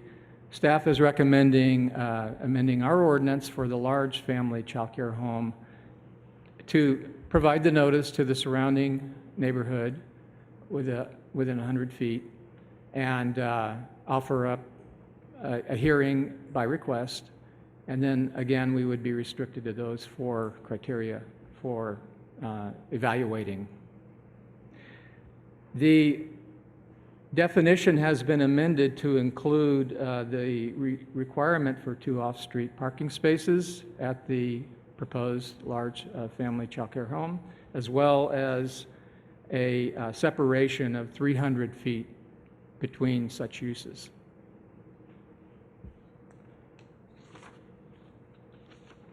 There are other, the staff report notes other requirements that apply that are performed by the state. California Department of Social Services, specifically the Community Care Licensing Division, who issues licenses to operate all child care facilities in the state. And those include fire clearance requirements, and there's an application all levels go through in order to get certified by the state. I can, by example, even for a small child care home, they're required to go through a criminal record review and be fingerprinted. They have to have an emergency care and disaster plan, statement acknowledging requirement to report suspected child abuse, a preventative health practices training, copies of TV clearances, and there's some other requirements along those lines. And that's all administered by the state. So those are the changes that would occur to each of the residential zones that we would acknowledge the by right up to 8 children, and then note that a large family child care home would be required to have this notice given. And then, consistent with what we do now, the larger business type child care center would be a use permit before the town council requirement. And then we did amend the definitions in the zoning ordinance to reflect those, as well as we also brought some clarification to the residential care facilities, which is an entirely different class of uses, but are also mandated by the state. There's one correction I would like to make to the proposed ordinance where in the ordinance, the first item, A, proposes to delete the definition for daycare center, which is actually the old definition used by the state. I would like to amend that to child care center, and it would read, child care center means a state-authorized facility, and then in parentheses, operated per the California Child Daycare Facilities Act, serving children in which such care is conducted as a business. And that would be replacing the daycare center definition. So now we'll have, we also provide definitions for small and large family child care homes as well. So now we have definitions for all 3 of the categories. And that concludes my report, if I can answer any questions. So just to be clear, it's on page 6 of your report, in item A of the resolution, correct? Where the following definition from Title 17, Chapter 17.08 definitions, that's where you're talking about that. And that should read, is amended, and then per the language I read. Okay. And since we're the applicant, I should have opened the public hearing before your report, because now that's the applicant's report as well. But I'll still go ahead and formally open the hearing. Thank you for the report. Are there questions about the report as it's been presented? Councilmember Dornbecker? I have one question of the staff. How many large child care facilities are there in the town now? In town? Well, really none that I can, that are operated as a business. There are none. Okay, thank you. That's just what I wanted to know. Vice Mayor? Just as a point of clarification, one of the reasons I think I brought this item up, or brought it to the attention, is it was actually quite a few years ago, Supervisor Wagenknecht had brought this issue in looking for all the different cities to bring their different codes into compliance with state law. Because a question was asked to me about changing our law, what's the impact of it? And my answer was, and I want to make sure I'm right when I say this, is that there is no impact of it because our law, as it's written, is invalid. State law trumps what we write. So if someone came to us and said, your law says 6 kids, but state law says 8 kids, state law wins. Isn't that correct? Correct. And if they went to 10, we would be trumped by that number until we update it. So I would think that potentially the idea that we, within very certain limits, is we could expand it, but to shrink somebody's by right, we really don't have that ability. So my point is, what we are doing today is making our ordinances in compliance with state law. It is not actually changing anyone's rights today. That's correct. Thank you. Any other questions about the report? Since it is a public hearing, I invite any members of the public that are here tonight, if they would like to comment. Seeing no one come forward, I'll close the public hearing then and bring back to the council for potential action. Is there any discussion or potential action? Councilmember Mueller? Just wondering if you wanted a motion. Well, let's see if there's any discussion prior to any action. Is there any? Well, I was going to make one last comment. And this happens periodically, that people come to us and say, well, nobody told me, or I did not know that this was allowed or whatever within zoning areas, et cetera. And this is a perfect example of it can be complicated, and there are things out there that you don't necessarily know exist, or most people know exist, until it happens in the house next door to you. So if nothing else, we're benefiting by clarifying for people in our own code what they should be able to expect is possible. Thank you. Councilmember Mueller? I'd like to make a motion that, get back to the title, that we approve ordinance number 416-13, an ordinance of the Town Council of the Town of Yountville amending the Yountville Municipal Code Title 17, Chapters 17.08 definitions, 17.24 single-family residence, 17.28 mixed residential, and 17.32 Old Town Historic. Just have a couple more. Hang on. 17.4 master planned residential and 17.44 mobile home park residential, in order to maintain consistency with state statutes pertaining to child care and residential care facilities, with on page 6, after the recitals, number A, we amend the definition of daycare center to child care center as staff delineated, and I'd like to waive the reading. So this is an introduction of the ordinance and a waiving of the reading, not an actual adoption of the, just to be clear.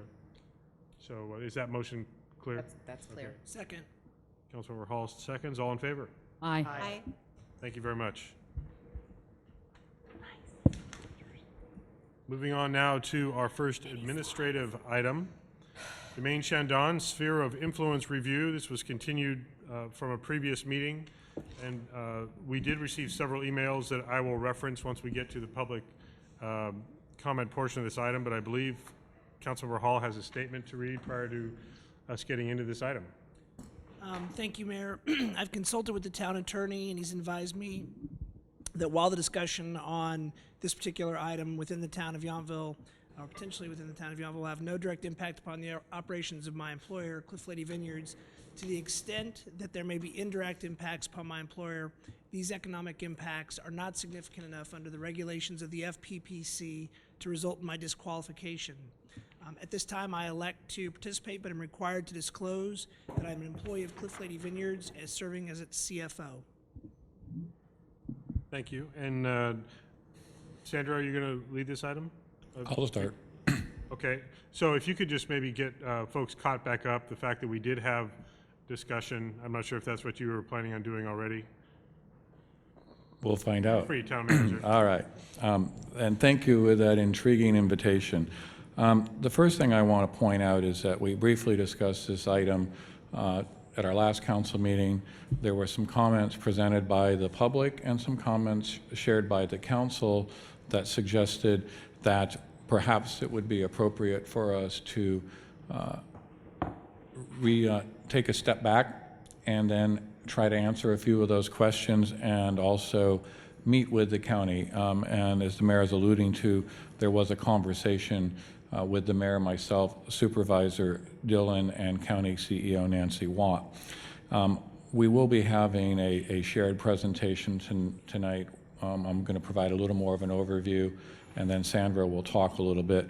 One of the things that I do think we did differently in listening to the council and in having some conversation with some of the county staff is to try to realize that from the town's perspective, and I'm going to say this again, from the town's perspective, we are attempting to understand what happened in 1990, and again, from our perspective, try to correct what we believe should have occurred in 1990 when the county approved an expansion of the use permit for Domaine Chandon that ultimately required them connecting to the town's wastewater sewer system.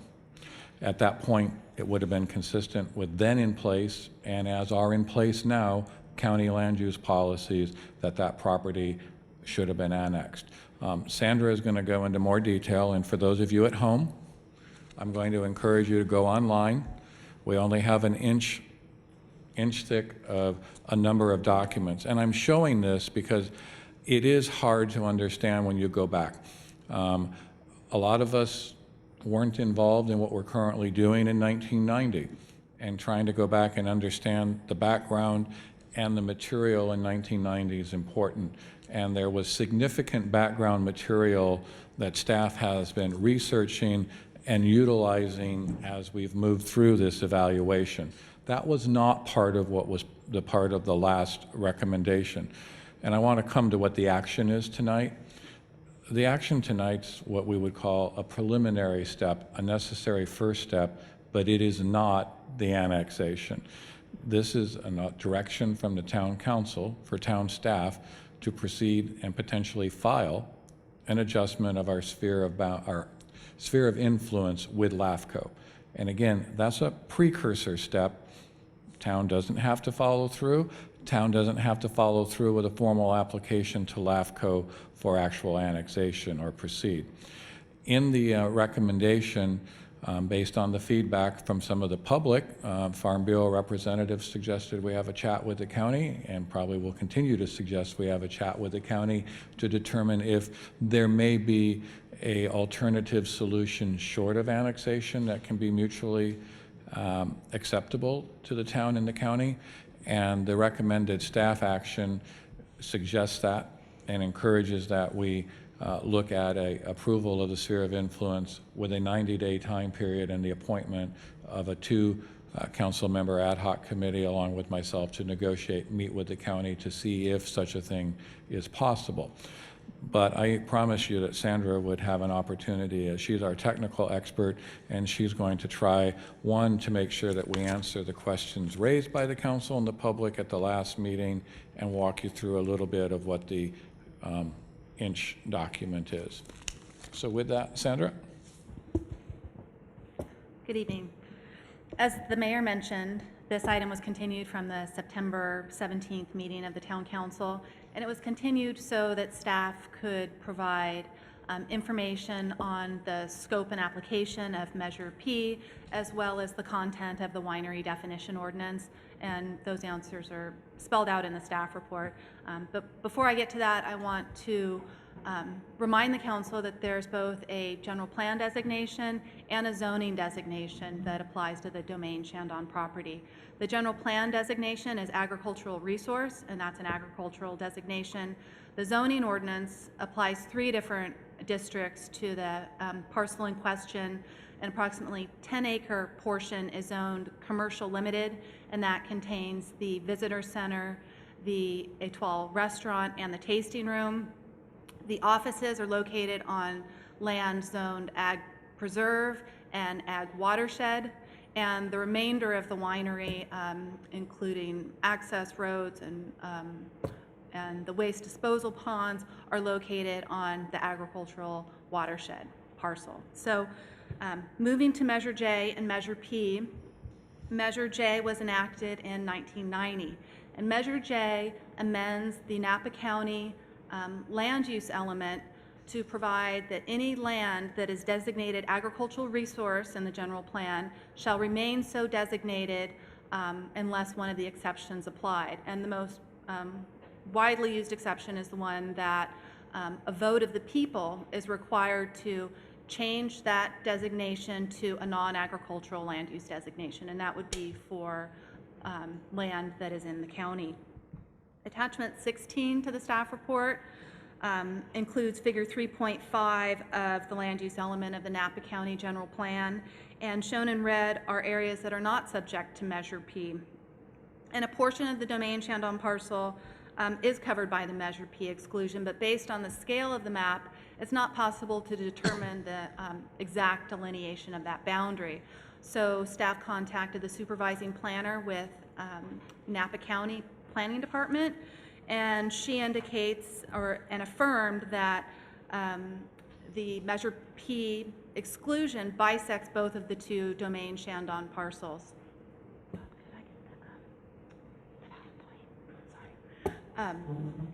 And She indicated that it is because GIS mapping was not available back at the time that the map was done. And so we know it does apply to the parcel, but we can't say exactly where. So an interpretation has to be made and an analysis to determine where that is. And I think it's reasonable to assume that exclusion definitely would not apply to any zone that is planted with vineyard or used for vineyard production. And the most reasonable assumption is that it applies to the CL zoned portion, which is not an agricultural designation, it's a commercial designation. And that would include, at a minimum, the visitor center, the restaurant, and the tasting room. There may also be an argument that it extends to the offices, since they're commercially developed and connected to the town sewer, but an interpretation and decision by the Board of Supervisors would be necessary to delineate that exact boundary. It's important to remember that the Measure P exclusion, if it applies, means that a vote of the people is not required to change the general plan designation. And that's not the action that's before the town council. So we think that it doesn't necessarily apply in this case. The more important rule is that annexations are exempt from the protections of Measure P, and as provided in the Napa County General Plan, Measure P requires that land designated agricultural resource shall remain so designated unless, and I mentioned the most widely used exception, unless it's redesignated to another designation by a vote of the people, or two, it's land annexed or otherwise included within a city or town. And that's really the action that is that will ultimately be before the town council if we are successful in requesting that LAFCO amend the sphere of influence first to include this area, and then the next step would be for the annexation. So Measure P and its requirements for voter approval don't apply in this instance. The other issue provided in the staff report relates to the winery definition ordinance, and it was enacted in 1990 and it was updated in 2010, and it regulates uses in the ag preserve and applies to all new wineries and to expansions of existing wineries. It governs how wineries operate, and it applies to the permitted uses, the sourcing of grapes, the scale of production, the scope of marketing events, and winery coverage requirements. And that was one thing that was raised at the town council's last meeting. And in the case of Domaine Chandon, at 15 acres of winery coverage, it's at the maximum permitted by the WDO. And it is important to note, and it's noted in attachment 5, that the CL zoned portion of the parcel was not used or calculated as going toward, it was excluded from the calculation for winery coverage. So what that means is if the town is successful in ultimately annexing the CL zone portion, there would be no impact on the WDO. Domain is already developed at its maximum capacity, and whether the CL zone portion is within the county or the town, there's no impact. If, however, the town were to successfully annex the office portion, which is an additional 5 acres, and Bob, can we go to the next? Here you see the yellow, and then here you see the expansion of it, where we move up into that box to the right and the line that follows the creek, which is a little greater than the portion zone CL. And if the town were successful in annexing this portion, it would move the office building from the county to the town and would potentially create an opportunity for Domaine Chandon to expand. That would be an expansion perhaps for the winery facility. It may involve an increase in production. It could apply to an expansion of other office space on site. But it would be limited both to a use in a building, but also to any additional driveways and parking that are needed, and also any area that would be necessary for on-site wastewater disposal. So it's unknown how great that really would be, but that is a potential impact if the land were annexed to this full extent to the town of Yountville. So the other thing I wanted to do is quickly run through each of the attachments before handing it back to the town manager. Attachment 1 is the proposed resolution before you tonight, and the town manager will go over in more detail what that recommendation is. Attachment 2 is simply the staff report that we took to you on September 17th of this year, minus the attachments. Attachment 3 is this map shown on the slide, and it's the area proposed for inclusion in the town of Yountville sphere of influence.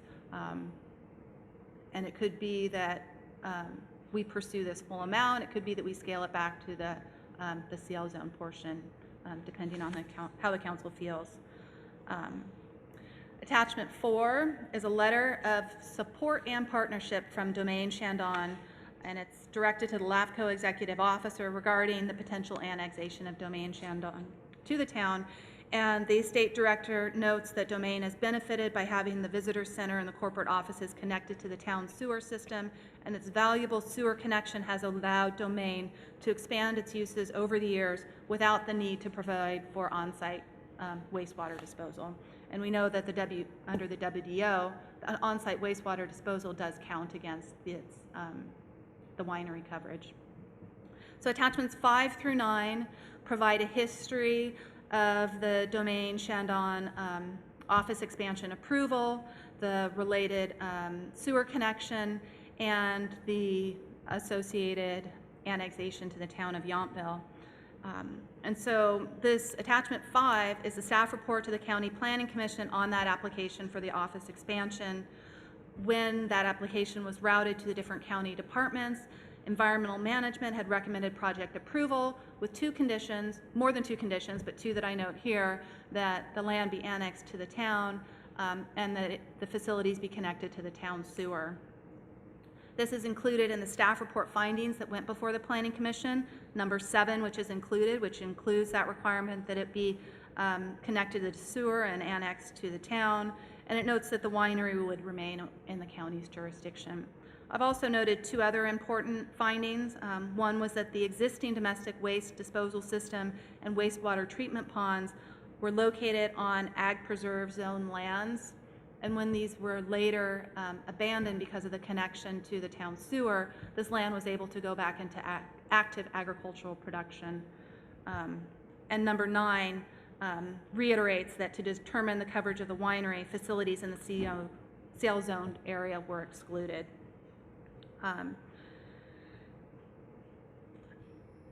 When this project went to the Planning Commission, the proposed condition was modified to read that Domain shall furnish proof that the office can be serviced by an on-site sewage disposal system rather than being connected to the town sewer and annexed to the town. Attachment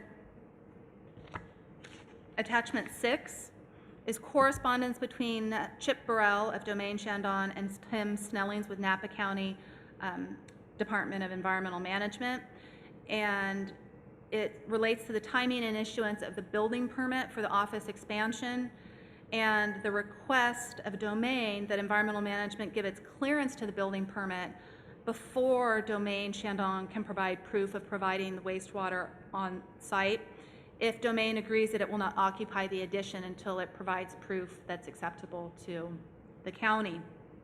And Environmental Management approved this request and added 2 conditions. One, that a completed application be submitted to LAFCO, and that application was later submitted by the town. And 2, that occupancy would not be permitted until one of 2 things occurred. One, that the connection to Yountville sewer was made and the annexation was completed, or 2, that Domain installs an approved on-site wastewater treatment and disposal system. We know that condition number 2 was never satisfied. Attachment 7 is the correspondence on the town's application to LAFCO to amend the sphere of influence and annex the portions of the Domain Shandong property. And it includes the planning director's recommendation that the Domain Visitor Center and restaurant remain in the county and not be annexed to Yountville. And the first page of the attachment is that staff report. It went to the Planning Commission in November of 1990, and the commission voted to ask the Board of Supervisors to oppose the annexation. Attachment 8 is part of the correspondence related to the LAFCO application, and I've pulled it out separately rather than including it with attachment 7, because it is Domain Shandong asking for support for the town's annexation application, and some significant facts are included. One was that Domain was supportive of the annexation because the connection to the town's sanitary sewer system was the best solution to Domain's sanitary wastewater treatment needs.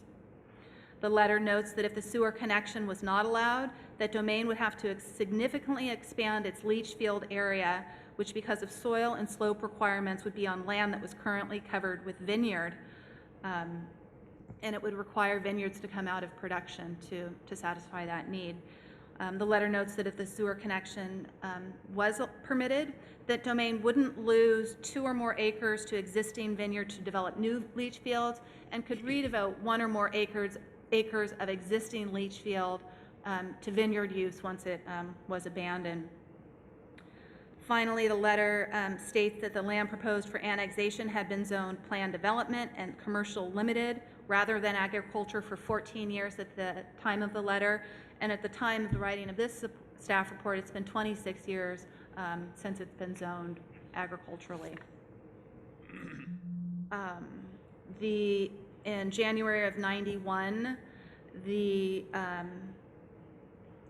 staff report was taken to the Board of Supervisors on the Planning Commission's recommendation that it opposed the annexation.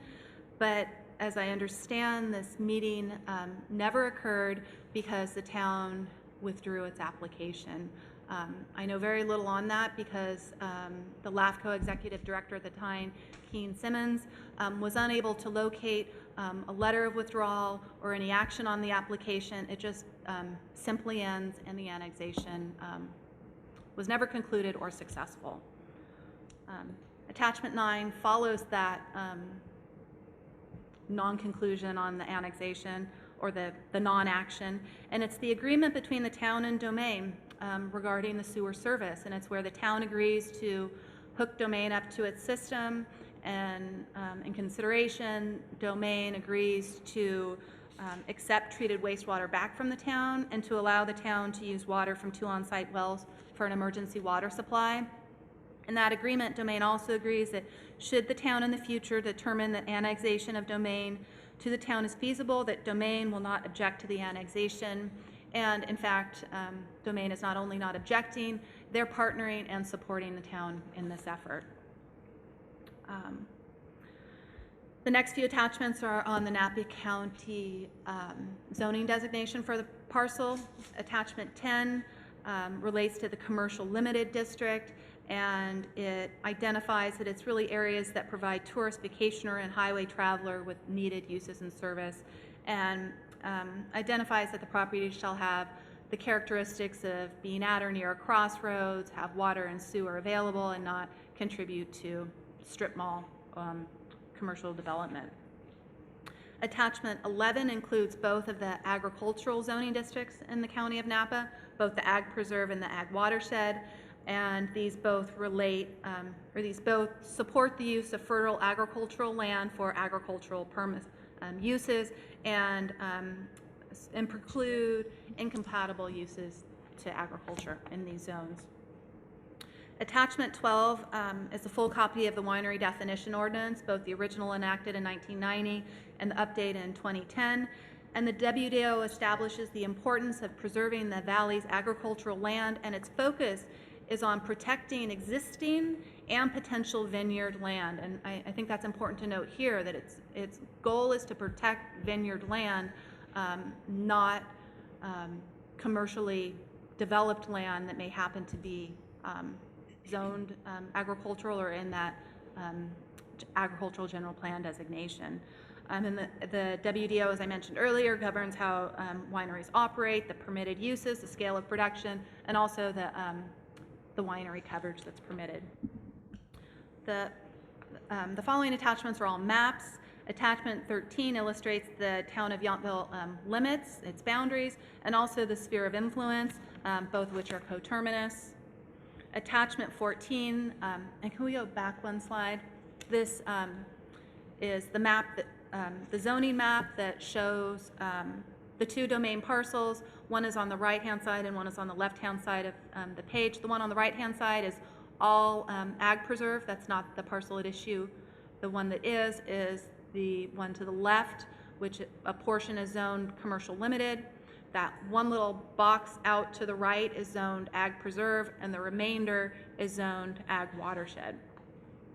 And as I mentioned, the visitor center, tasting room, and restaurant are on the yellow portion, zone CL. The office straddles that line, which is ag preserve and ag watershed, and the remainder of the winery is all ag watershed. Attachment 16 was pulled from one of the staff reports, and, oh no, I'm sorry, attachment 16 is the Napa County General Plan map of the Measure P exclusion. Attachment 17, I feel like I skipped over one, and I want to go back because I think that one is important.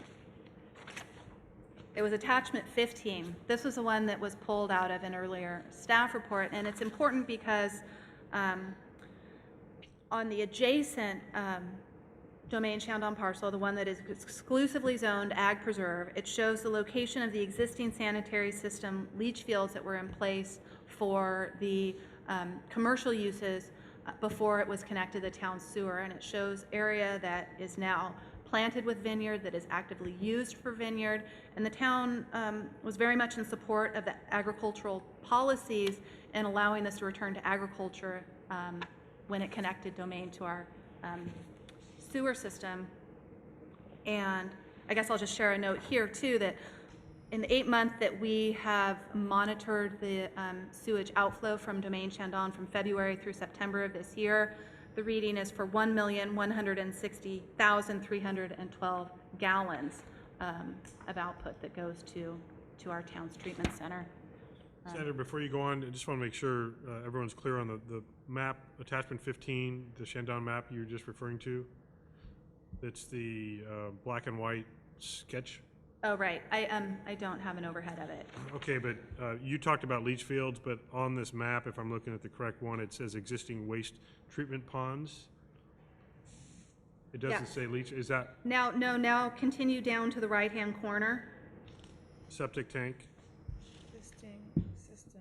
Existing sanitary system leach field in those two locations that are directly east of the visitor Oh, center. got it, okay, I didn't, Oh, and if you refer to this aerial overhead that Bob is drawing our attention to, it's in this area that's currently planted with vineyard. I see, I was thrown off by the label was on the east side of Highway 29, but it was pointing to the west side of 29. Correct, Okay, yes. Thank you. Thanks for clarifying that. Attachment 17 is an overall site plan for Domain Shandong, and I've provided it because it really clearly shows where all of the different facilities are located. You can pull out the visitor center and restaurant separate from the offices, and the rest is essentially winery. Attachment 18 is an aerial view of this same area, and it shows the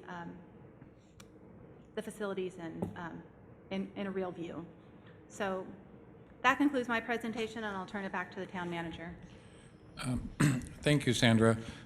In moving forward, I want to make reference, we did receive a communication from Nancy Watt, County CEO, in which she indicated, similarly to the follow-up on a conversation with the mayor and I, in the letter, she references also a Board of Supervisors agenda item for an item on January 8, 1991, which also includes the same document from Jeffrey Redding, Director of Conservation Development and Planning Commission. There are a couple of things I want to make a note of in the county's correspondence. One, the CEO is indicating that while they didn't take an action in 1991, she doesn't think that the County Board of Supervisors currently would support annexation. She also footnotes that in her belief that the county and all of its incorporated jurisdictions have not engaged in a competition for sales tax revenue. Not quite sure what she's alluding to, but I think I have an understanding. But I've asked for some clarification from the CEO, because when you go turn the page of the Board of Supervisors agenda item, very much like our agenda staff items. One of the items is there a fiscal implication to the action? And you will note that the staff report at that point in time, the cover memo, indicates financial impact, no. And then the staff report from the then CEO analyst review goes on to reference and say the rationale for the recommendation to not support annexation are outlined in the staff report from Mr. Jeffrey Redding. And I'm going to submit to you that those 4 items in 1991 that were discussed are the same. But ironically, item D result in potentially significant revenue loss to the county of Napa. So I would have to say I think there's some room for clarification as to what exactly does that dialogue mean, because it would potentially appear that an annexation that should have, from again, our perspective, looking back at it, that met the county land use criteria and supported, and what Domain needed and wanted, I should say, wanted but needed to be able to expand their use, should have been annexed. That CL portion should have been annexed consistent with those policies in 1990-91 time period, and it would indicate that fiscal concern about the fiscal was a consideration at that point in time. So if I can just make a clarification to what you were just referencing, in case council or the public is looking, attachment 7, page 2, is what you're talking about. It's the same document that was given to us at the table, but in case people haven't been able to look through all the documents given to us at the table, it's already referenced and highlighted in that same report. That is correct. Now, I also want to point out that the CEO indicates what I believe is an interest or a willingness to sit down and discuss, which leads me again to staff's recommendation for the council's consideration, which is in order to have a meaningful, purposeful dialogue on this, we need to be able to move forward with the very preliminary step, which is moving forward with the potential for filing with LAFCO for the amendment of our sphere of influence. Staff is recommending and recognizes that this is a different place for us in our organization. This is not something we want to do or take lightly, and it's not something that we're engaged in on a regular basis. So it's an uncomfortable area, but yet one that I think we need to realize has some long-term implications, not just amongst the immediacy, but for many, many years in terms of the organization. So hearing what we believe is an interest from the county, the recommendation from the staff is to move forward with a sphere of influence, hold it for a period of 90 days, allowing the time for an appointed council ad hoc committee to meet with the county to see if there's something short of moving forward with the sphere of influence adjustment and or annexation going forward. Clearly, in terms of alternatives, the council could say we have no interest in this and direct staff to stop it at this point in time, and staff wouldn't spend no additional resources or time, and the matter would drop probably for another 25 years until somebody had to figure out what all was going on.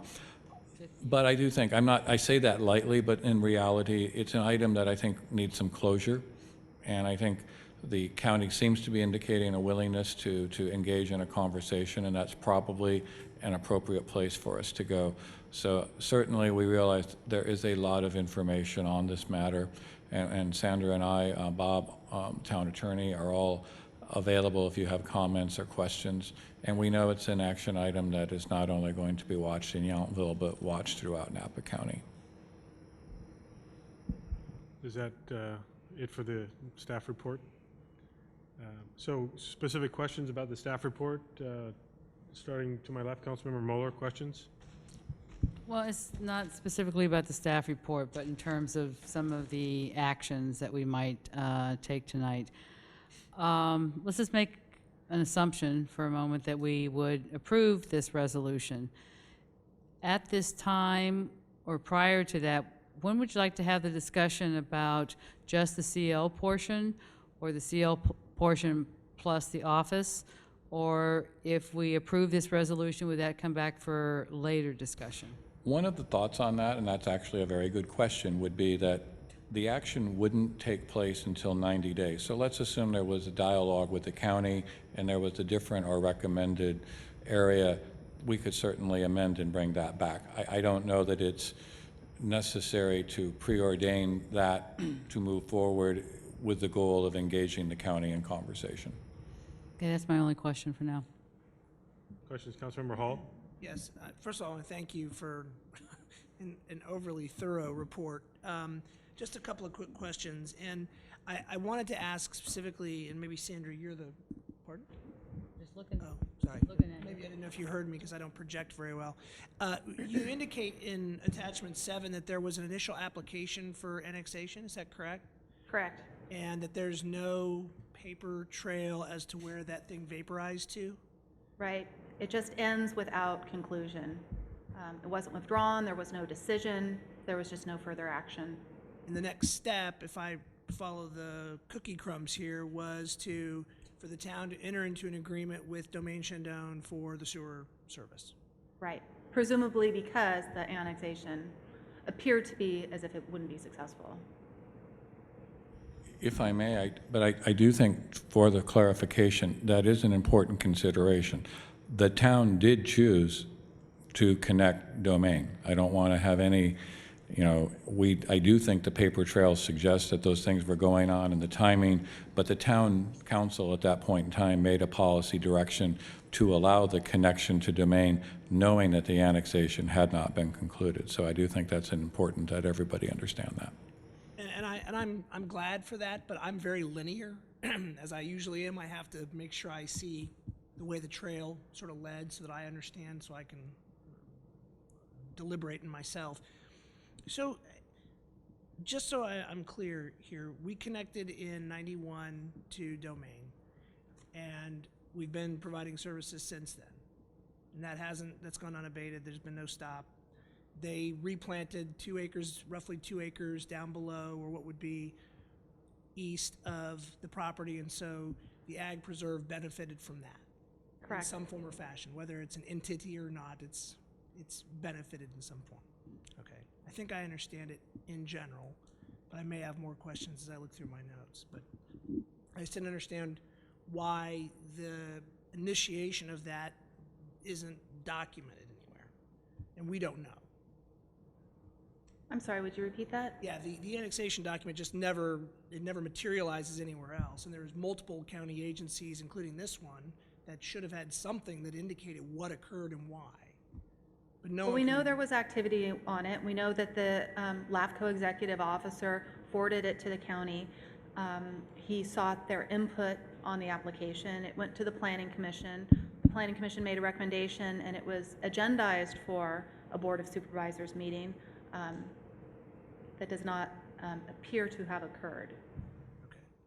That's my... And I would also just like to mention that, yes, it's true that Domain didn't have to take 2 or more acres to do an expansion of their system, but they were also able to put 1 or more acres back into production when they abandoned the existing leach field. So we're talking 3 or more acres of production. Very lucrative. Okay, thank you. Councilmember Dornbecker, questions about the report? Yes, please, I have a few.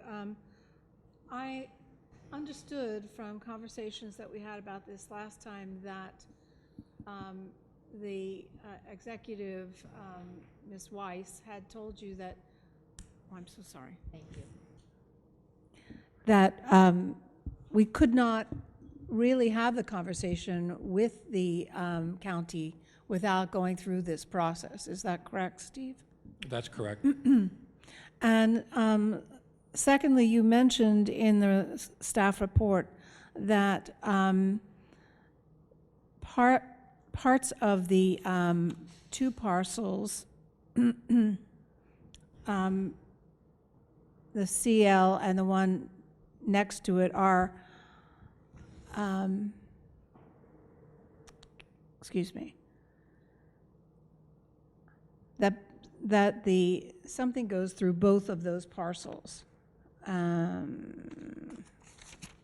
notes. I think you're referring to a designation. the land designation or Was it zoning? the WDO?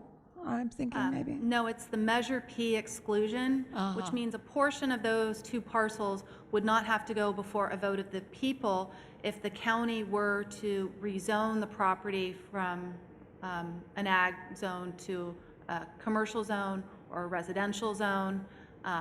But that Measure P exclusion Oh, I see, yes. does not apply, or it's not necessary to annexations because those are something that are not required to go before the vote of the people and have the protection of Measure P in that regard. But you said that analysis needs to be done to make sure that it applies to the CL portion.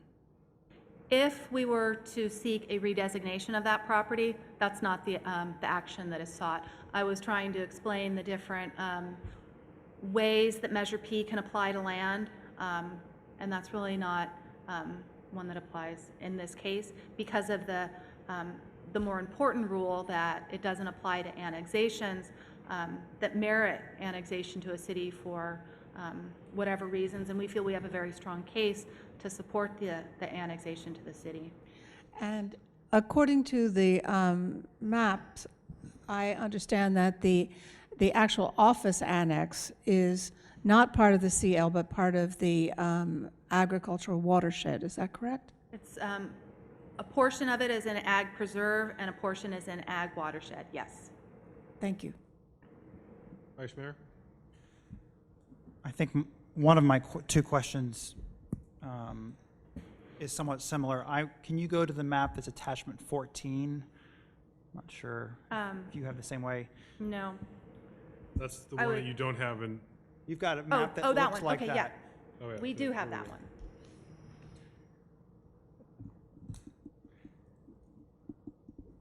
So I want to be sure that I'm reading this properly because your explanation tonight on general plan designation versus zoning has been, which are 2 distinct items.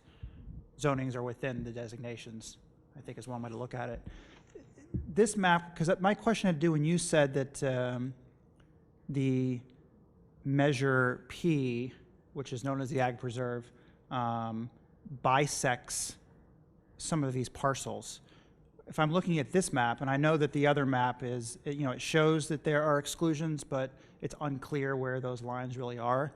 This one seems to be clear where it shows that an urbanized or non-agricultural designation under the general plan through 2030 is CL, and all of the green is either agricultural resource, sometimes referred to as ag preserve, or ag watershed is outside of that one parcel. So I'm not clear on when the statement is made that I'm going to call it Measure P rather than the ag preserve because I think we get confused on those terms. When Measure P comes into play,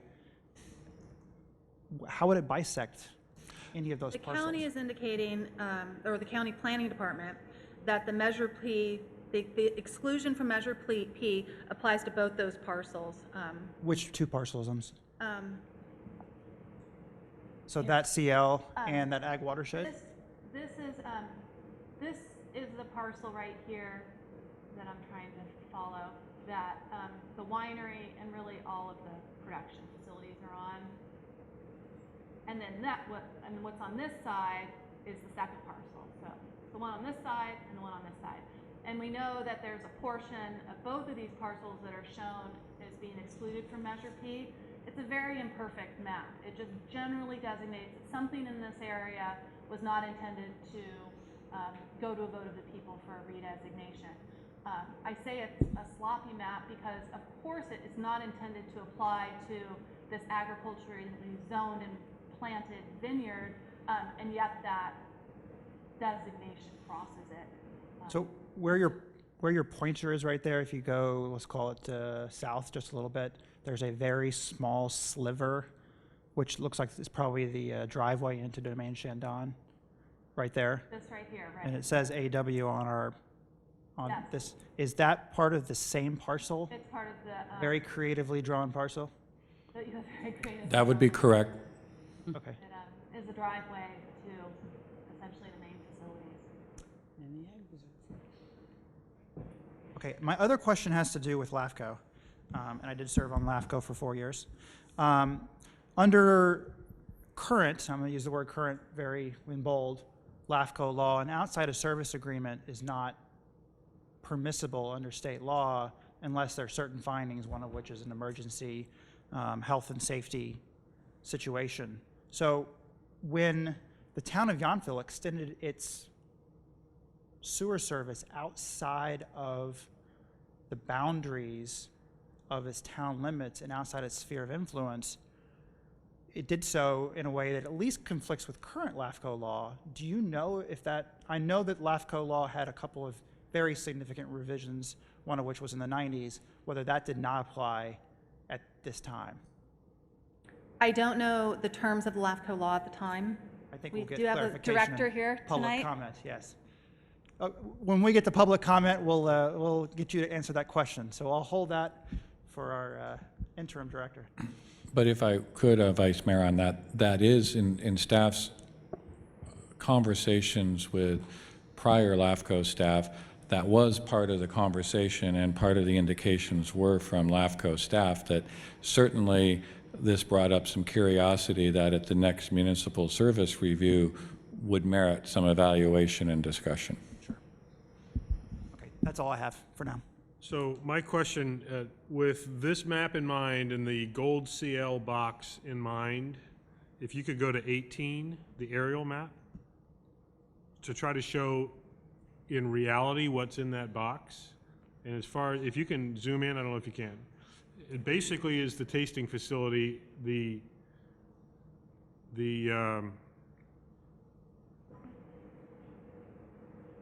okay. Here, let me. Even if you can't, This right here is in the CL zone portion, and it's the visitor center, it's a 12 restaurant, and it's the tasting room. I'm referring to the box, not just the CL box, but the extension into the ag watershed, I believe it is. The small box that you said. Up to the right? Correct. That's what I'm referencing. Okay. Because I believe what you were just referencing, yes, that was the gold box, the restaurant in. No, the gold box applies generally to this area. Correct. I'm calling out the restaurant area. Okay. And now I'm talking about the small box that you said cuts into, mysteriously cuts into the watershed. It's part ag preserve, part ag watershed. And in reality, it's tasting room No, it's office with parking lot. with a parking lot, yes. So that white extension, that area there, that's, This is the office. And it's a separate building from the winery, which is here.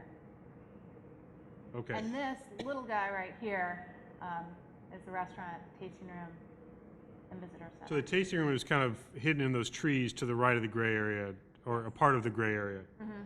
Okay. Okay, I just want to try to get some clarification of what that little box and why it might jut out into that When agricultural designation That area. used to be a straight property line that split those two parcels. When the office expansion was approved, one of the conditions of approval was that a lot line adjustment be conducted to extend that line to jut out into the ag preserve, and so that all of the winery-related facilities were on a single parcel.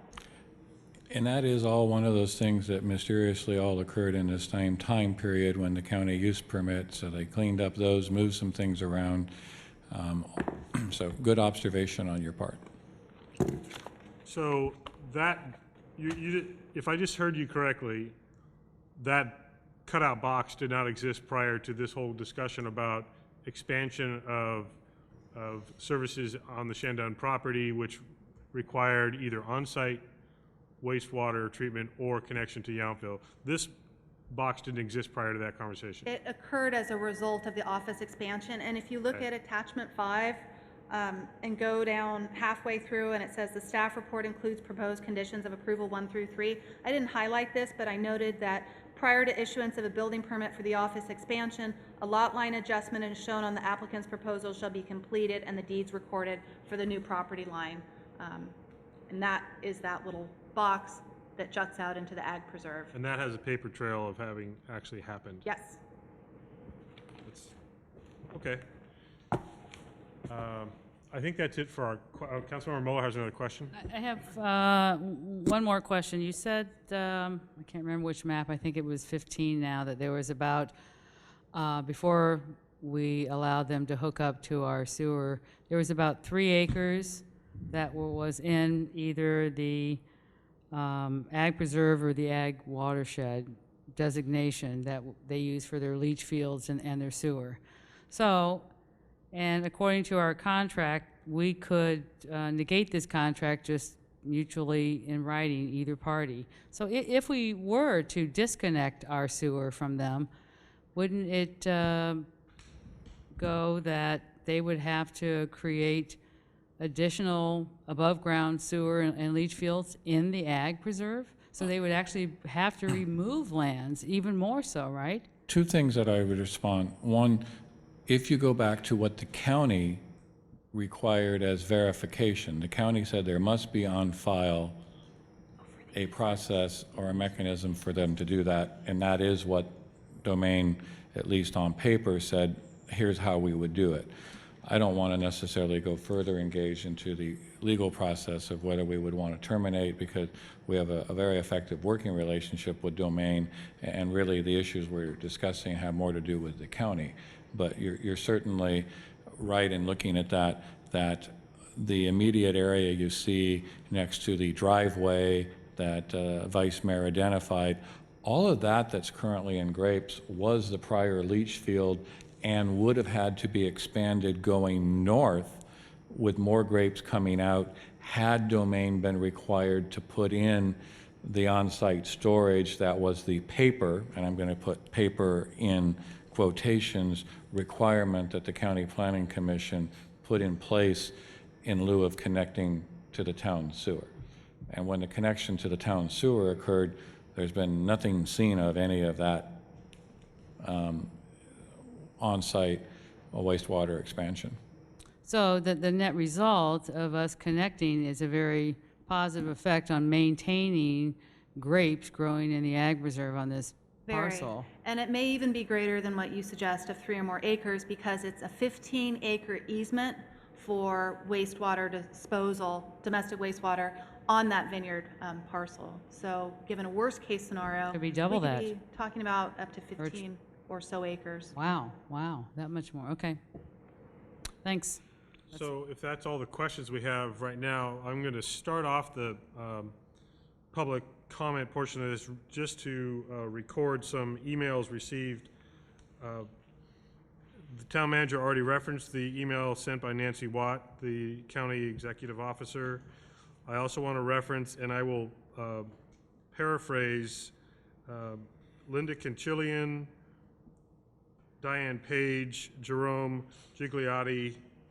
Actually, let me put it this way. Linda Canchilian, Diane Page, Carol Fink, and John Holt all sent emails in support of the council taking action to proceed with the sphere of influence change. Mr. Gigliotti sent an email with several questions about the situation, and I believe the responses came from Kathleen Bradbury, our finance director. So that was more of an informational email, questions asked and answered. So those were all given to the council and staff prior to the meeting. And so with that, I will invite real live members of the public to step forward and comment. So I know we have one person here that may be able to shed some light on some of the discussion tonight. If you'd like to start things off, welcome. Thank you very much, Mayor. My name is Peter Banning. I'm the new temporary interim LAFCO executive officer. Through January, I've been here for a couple of weeks. Your mic's not on. Just not close. You're the tallest speaker of the night so far. And then just see if you can get closer to that. Okay, is that better? Yes, thank you. Okay, I'm Peter Banning, interim executive officer for LAFCO. I've been here for about 2 weeks. I'm way behind everybody else in this room, but I have read the staff report from September 17th. And the one thing that I would have to offer your question, Mr. Chilton, is that LAFCO, in my recollection, gained authority over outside service agreements in 1992. And so prior to that, LAFCO had no authority to approve or disapprove contracts for service outside of boundaries between a public agency and a private landowner. And so that would seem to explain how... We could do that at will, in other words. At that time, yes. In Thank you. 1992, the Gotch bill passed, changed that to some degree. I'd be happy to try to answer other questions about LAFCO and my limited experience. Was there any other feedback you wanted to provide, or just be available for questions from the council? I'm available for questions from the council. I'm in listening mode here. Okay. So- What I would suggest, if I may, if I can see if there are other questions that come to us from the public, and that way we could bring you back once and then try to get all the questions Yes, I'd be happy to stay to do whatever I could. I appreciate that. Thank Great. Thank you very much. Okay, you're welcome. We'll find out if we do have any other members of the public that would like to come forward and comment or ask questions, because we might have Mr. Banning step right back up otherwise. Anyone else like to comment? Yes, please. Renata? I knew we would get somebody, we have to readjust the microphone. Yeah,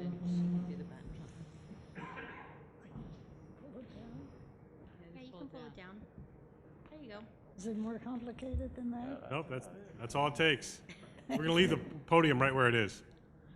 Renata Halliday, 1893 Mulberry Street. I'm a concerned citizen. It sounds very complicated. It sounds as though staff is on top of it, and I urge that you bring resolution to this matter. Thank you. Thank you. Any other members of the public? Sounds like it. Then I would, oh, yes, we do have somebody.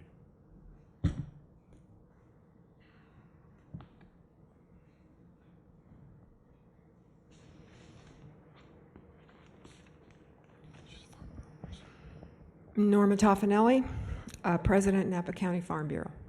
Thank you for the opportunity to comment, Mayor Dunbar. We appreciate it. Napa County's Ag Preserve is well-loved and respected, but it is very, very fragile.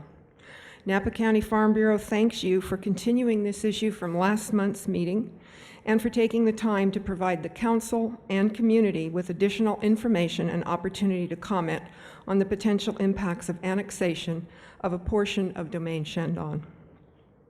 Yountville has a very robust economic base. Your main revenue source is TOT income, which depends on the success of the ag preserve, the wine grape industry, and the resulting tourist trade. You therefore have a clear vested interest in protecting the integrity of the ag preserve. We respectfully ask you to consider the negative implications to our entire community of upsetting the delicate balance of policies that keep our cities and town centers economically vital and our unincorporated lands clearly rural. This is a very intricate tapestry we have woven in Napa County to create our unique ag preserve. It has held together for 45 years due to the many sacrifices that have been necessary to keep it whole, and those are sacrifices that we all have made, both rural and urban. We therefore repeat what we stated at your meeting in September. We urge caution and ask you not to proceed with this annexation process.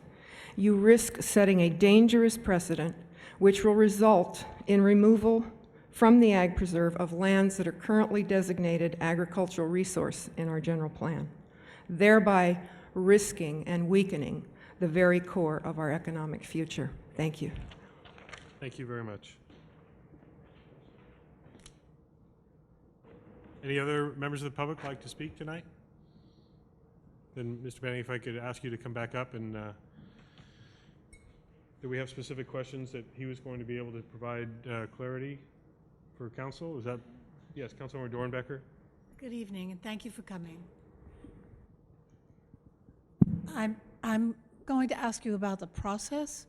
If tonight we agree as a council to proceed with this application to LAFCO, what would be the next steps and what would be the process? And would LAFCO be involved in any dialogue between the county and the county supervisors and ourselves? I'd just like to understand. As I understand it, you would pass a resolution authorizing your staff to seek an amendment to the town's sphere of influence to be approved by LAFCO.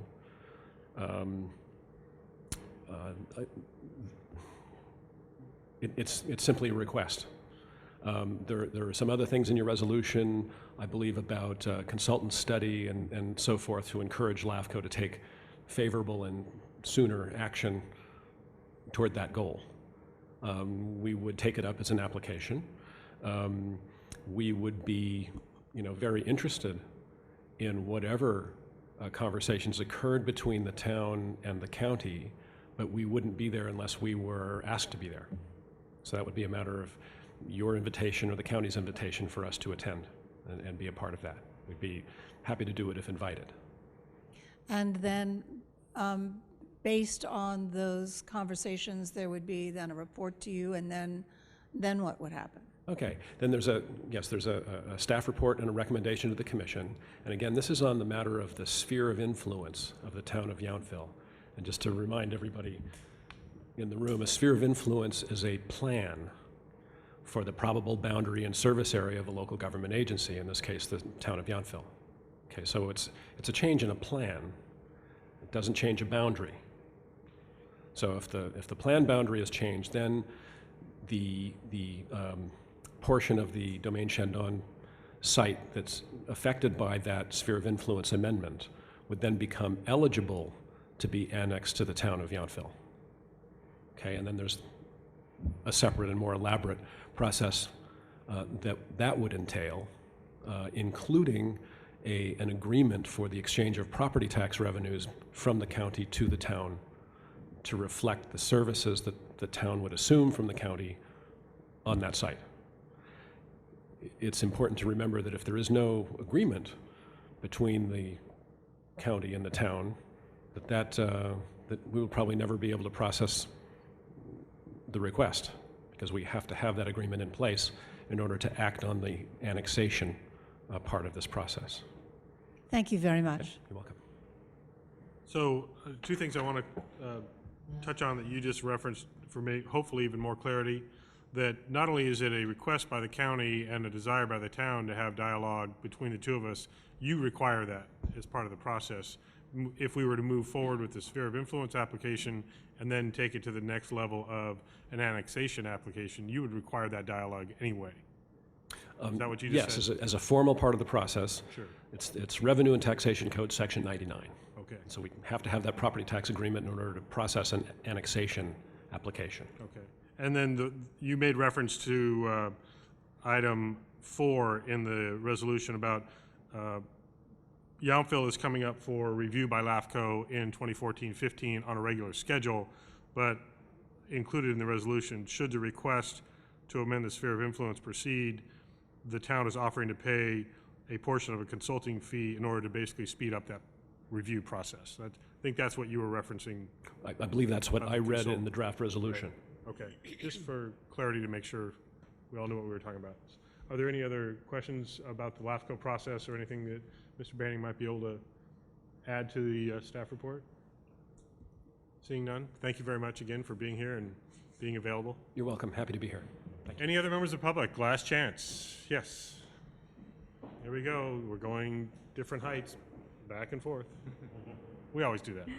Thank you, Mr. Mayor, members of the council. Sandy Ellis, Napa County Farm Bureau. Following up on what Norma Toffanelli has said, I do want to, in my worldview, the glass is always half full. So we have some good news here, and we have a thriving, premium quality restaurant and winery. Do you have a cell phone on you? No. No? Okay. That is served by the town. The town, in exchange for that, back in 1991, was granted some access to emergency well water, so that was a win-win. The Ag Preserve benefited by, as the staff has pointed out, protecting some ag land from further development for a leach field. So there are some positives here.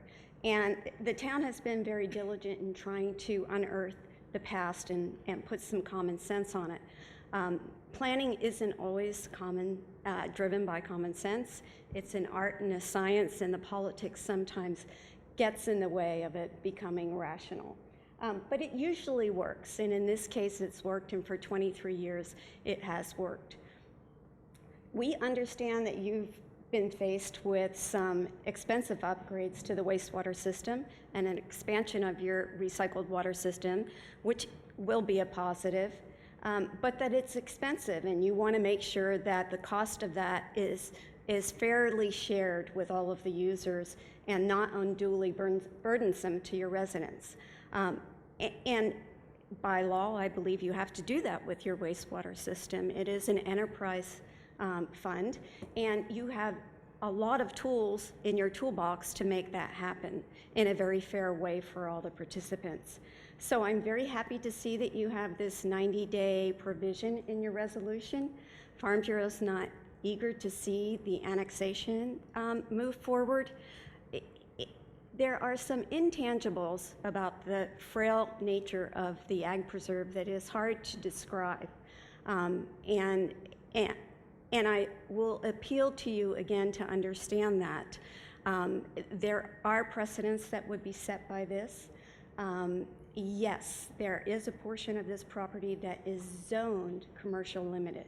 And there are very clear distinctions between a zoning classification as commercial and a land use designation in the county's general plan, which is a higher classification, which is agricultural resource. And it is all classified as an agricultural resource. And that's where the frail nature of the Ag Preserve and the change in the annexation requests, that's where the precedent lies. And there are other parcels in the county that are wineries that are served by city services, and we certainly don't want to go down that path, that all of those would then be annexed for whatever reason a jurisdiction has. So I would urge you to continue the dialogue. As the interim LAFCO director says, at some point for this to move forward as an annexation, you would have to have agreement with the county about this anyway. So for 7 years, we've urged the Napa City and Napa County to come to an agreement about Napa Pipe, and lo and behold, with patience and creativity, they have done that, and they've just signed their memorandum of agreement. So I know it's possible. We offer our help to engage in that dialogue, and we know that you've been a strong defender of the Ag Preserve.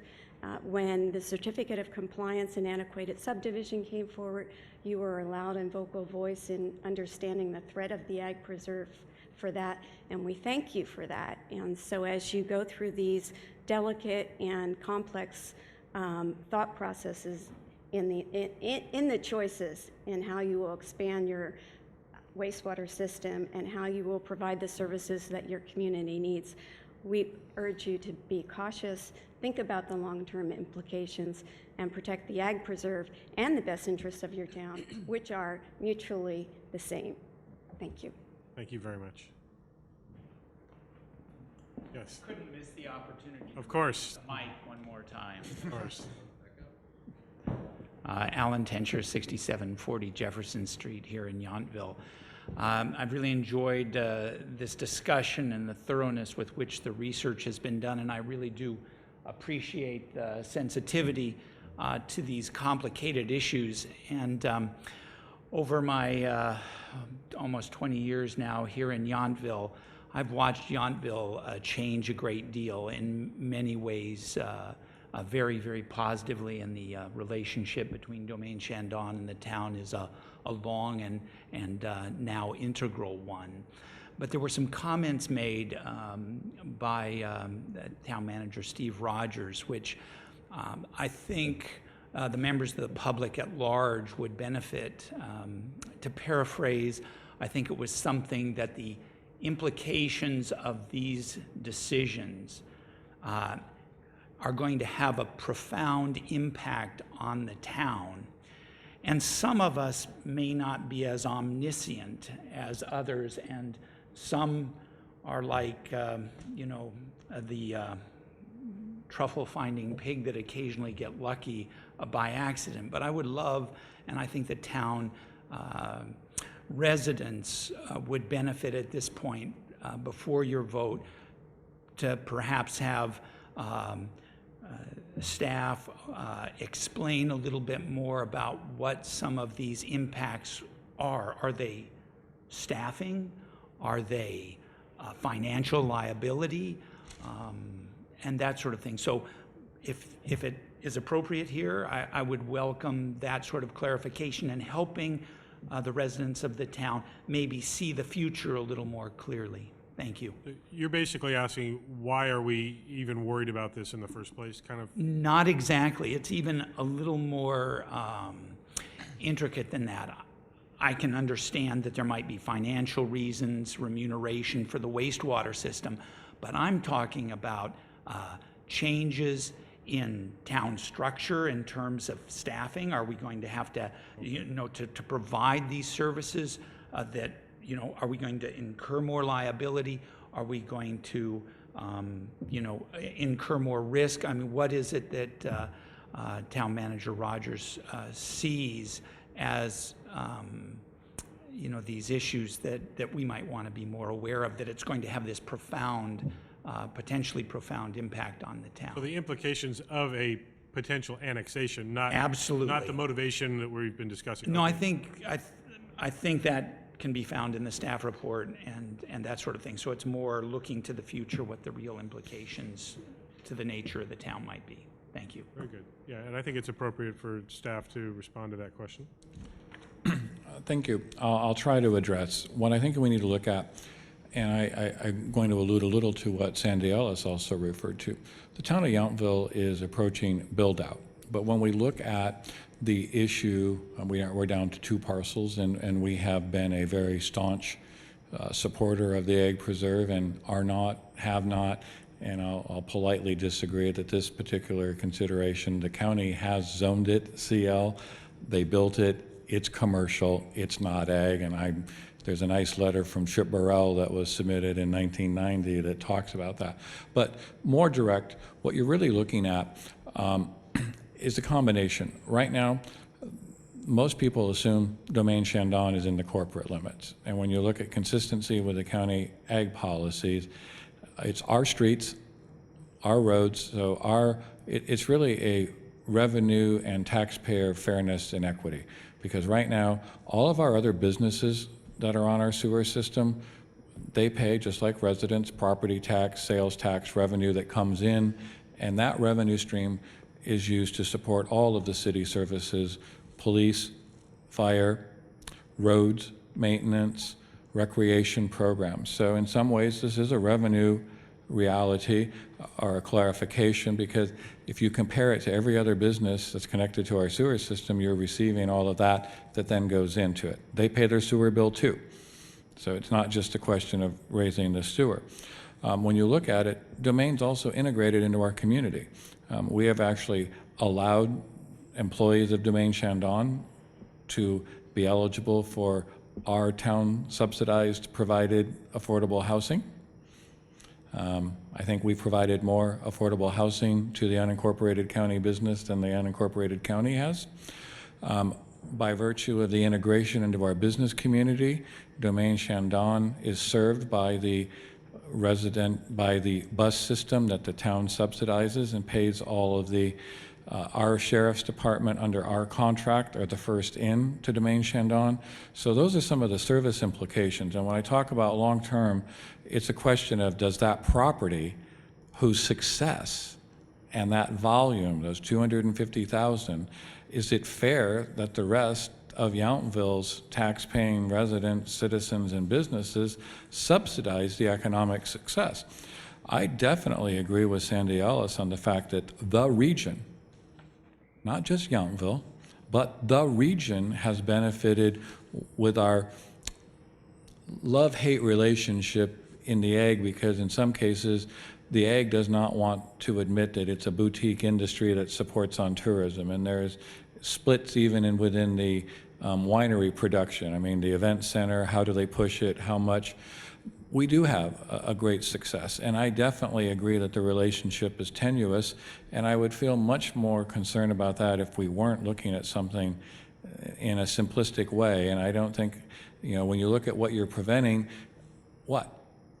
It's commercially zoned. It's been a restaurant, and it's not integral, and the sewer service is provided.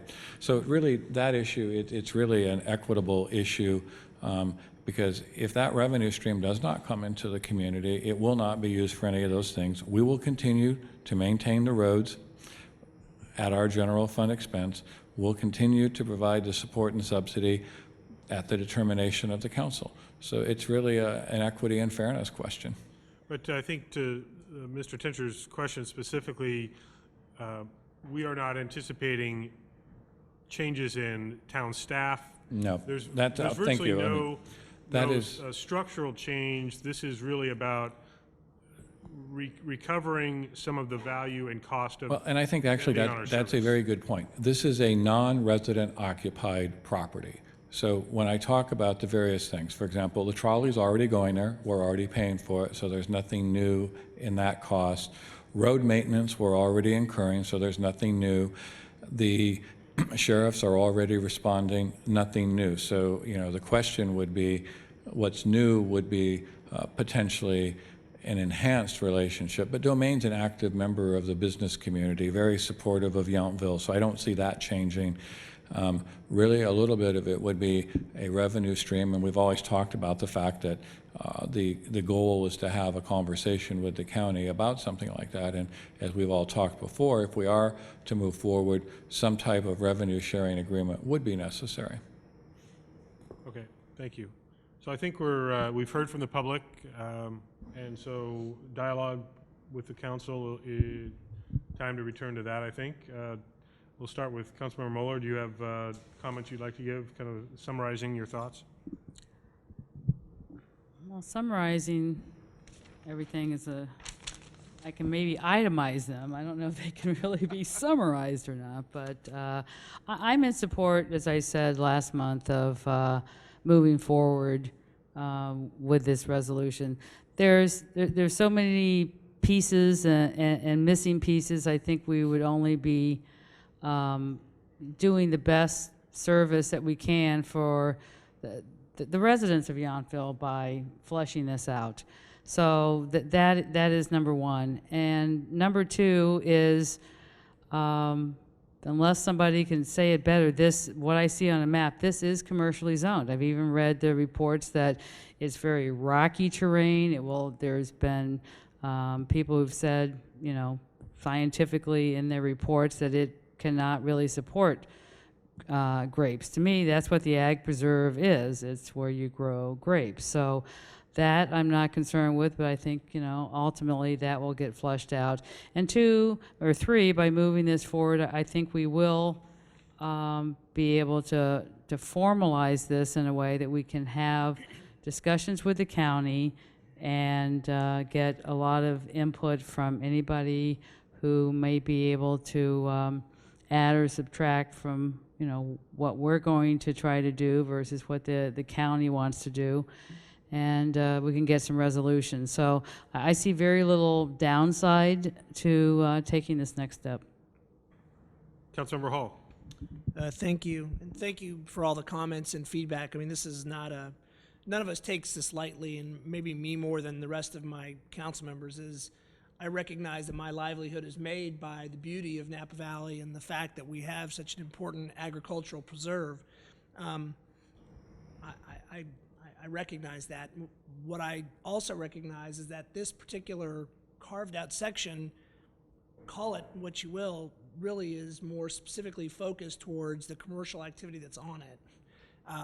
It was neat or creative or perhaps intended or whatever, that it was put into the ag preserve at the point in time that it was. And I recognize the value of that and recognize the value of the ag preserve as being more than just grapes. But this is a very unique parcel, and I hear about precedent being set. I don't know that that's necessarily the case, because every entity that would try to do something like this would have to go through the same agonizing process that we're likely to have to go through should we move down this path. And that's a reality. But this, unlike any other area that I can think of, is congruous, is synonymous with Yountville. People don't say Domaine Chandon is Napa County, although it sits in that. It is part of the town of Yountville. They access it through our streets, they use our water, they share in the benefits that we have, yet the residents of this community continue to subsidize that. And the businesses of this community continue to subsidize that. And it is being supported by the fire department, which is paid for with a shared service model with the county, and the sheriff's department, which is paid for by a shared service model with the county. It's not as if those activities will change. It's not as if Yountville would immediately expand the number of people working in the offices, but our residents are subsidizing the services that they receive to some extent, and that's real. But why are we here?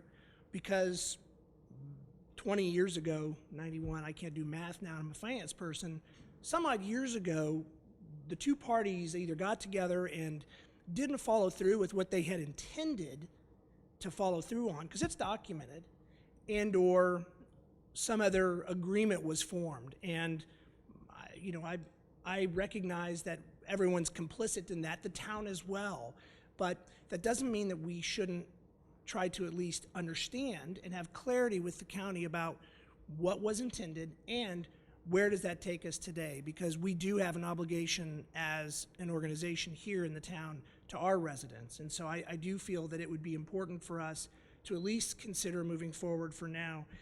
I believe our staff has been extremely creative in coming up with a solution that will hopefully get the county supervisors and staff together so that we can at least articulate further and understand what we may be able to do in some form of an arrangement. And I trust Steve and the team will do that well.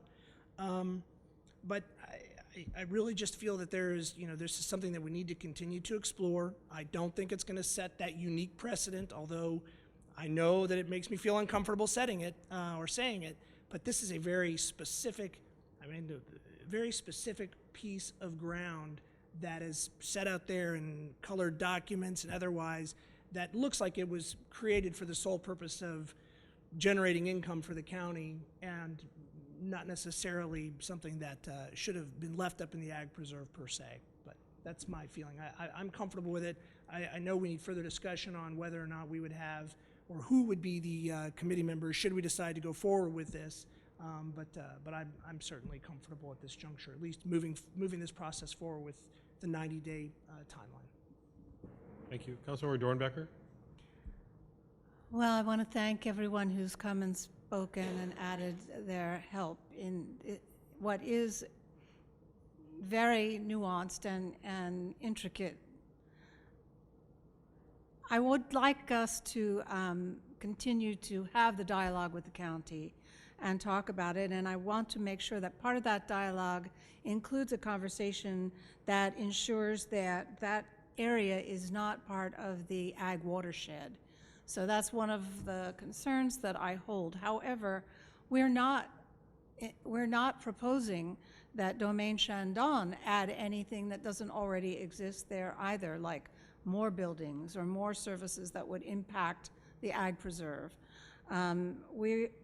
We are not asking them to change anything that doesn't already impact the ag preserve. They have millions of visitors and people who come and trucks that drive and all kinds of things that impact the ag preserve. We have no control over that. We're not asking them to change that or add to it. But I do believe that it seems to me that in 1990 and 91, somehow Yountville got a little railroaded out of the deal between Domaine Chandon and our wastewater project. And they are our largest contributor to that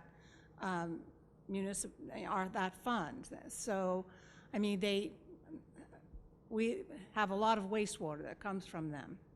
And as my colleagues have stated, the residents sort of subsidize, and the other businesses in town sort of subsidize the benefits that they've been able to derive. So as far as it being a precedent in the county, I hope that that won't be the case. I think that going back to 1990 is over 20 years. We have a historical record of it, and that should create somewhat of a wall that not every winery can now claim that they want to be hooked up to somebody's wastewater in order to be annexed and not pay the county. So I believe that the dialogue should go forward. I don't know what I would vote should it all come to the point where we apply for annexation. But for now, I really do believe that we need to have this conversation with the county. I would like the county to come across with more of the background records, and if they can do that, and have the conversation and see what we learn from it. I think we owe it to our citizens. I do. Thank you. Vice Mayor. Thank you very much. So I may agree with where you're heading, but we'll have to see. You'll have to see if you agree with what I say. I support part of the resolution that's been proposed, and I cannot support all of it. But I'm going to go back just on thought process a little bit. To me, the issue on Domaine Shandong really goes back to the 70s. It goes back to the desire to put a restaurant at a winery, which was not allowed. So to put a restaurant at Domaine Shandong, first of all, at that time, they had to rezone it, or they had to justify they were going to rezone it, which is how we ended up with the CL designation. And that occurred because, yes, the Ag Preserve, which was passed in '68, was in place, but Proposition J and P were not in place. So the Board of Supervisors, by 3 votes, could change the zoning, and here we are with the restaurant. Pretty crafty, and I'm not sure what the political pull was back then, but somebody had some, and I think there was probably a money-making opportunity that was seen. 13 years later, the desire of Domaine Shandong to expand their visitor center, but also expand their restaurant, led to the county, I think, again, using the commercial limited zoning as justification for that. It was zoned for that. That's what is allowed, etc. I think what's ironic, and this is as a town council member is very frustrating, this occurred during the exact time of Proposition J, when this was going forward. And second, the county used the CL zoning as the basis by which to expand operations, including the restaurant at Domaine Shandong, but flipped around on the town of Yountville and said we're going to use the general plan, which is agriculture, to say this is not annexation and we need to preserve agriculture. So the frustration that would occur, I think, on our side to me, is obvious when you kind of want to have both sides of that. 2013, as Sandy brought up, times have certainly changed. The town of Yountville already recycles a tremendous amount of its wastewater. It may be as much as anyone anywhere. And when you apply for new permits, what do they want? They want more. And more is always very costly. And I think that's where we get into the situation of we have $3 million that we have invested. Whether we have a special fund, we've seen in many places the special funds really are backed by the full faith and credit of the jurisdiction which you're in, hence the county of Napa spending millions of dollars for the Berryessa special districts with money that honestly we all should acknowledge can never be repaid under the circumstances. So yes, there is an impact. The primary thing that happened here is they wanted to put it in a restaurant, and that changed the need for what was happening at Domaine Shandong, and we end up with this. The question is, what do we do now? And I think that the first half of it, which is the discussion between the county and the town, should continue. I I think it's difficult for us in this situation. You brought up the Napa Pipe situation. The county made it very clear to the city of Napa, if you want to annex Napa Pipe and you go to LAFCO, we will consider that to be very provocative. They ironically came to us and said, we're not really interested until there's an application. We want you to be provocative, which I do agree that essentially going forward and having what we have in the resolution right now, which says if after 90 days, automatically we will file with LAFCO for a sphere of influence, simply to move up a sphere review, which is going to occur within the next, let's say, 12 to 18 months anyway. So I support the suggestion in the resolution that appoints 2 council members to a 2x2. 2x2s have been used with the city of Napa and the city of American Canyon, and I think that that should happen. I think that does show that we're serious. I do not think that it's necessarily appropriate for the town to go in with a, we believe the only reason you will talk to us is because we're threatening annexation, and we know you don't want that. And I will say, as a 4-year commissioner on LAFCO, our new interim short-term LAFCO director pointed out, to me it is really almost folly to go forward and spend town funds if we don't know that we have some framework of agreement, and hopefully that may not include annexation, with the county, because if we go forward that way, they have very easy way to block that. And I can also say on LAFCO, LAFCO has never moved forward on an annexation, and we have, during the 4 years I was on LAFCO, there were lands that were annexed into cities under special circumstances that were within designated agricultural areas. The Trancas Crossing Park is one of them, and American Canyon was one of them as well, although that was within their sphere. I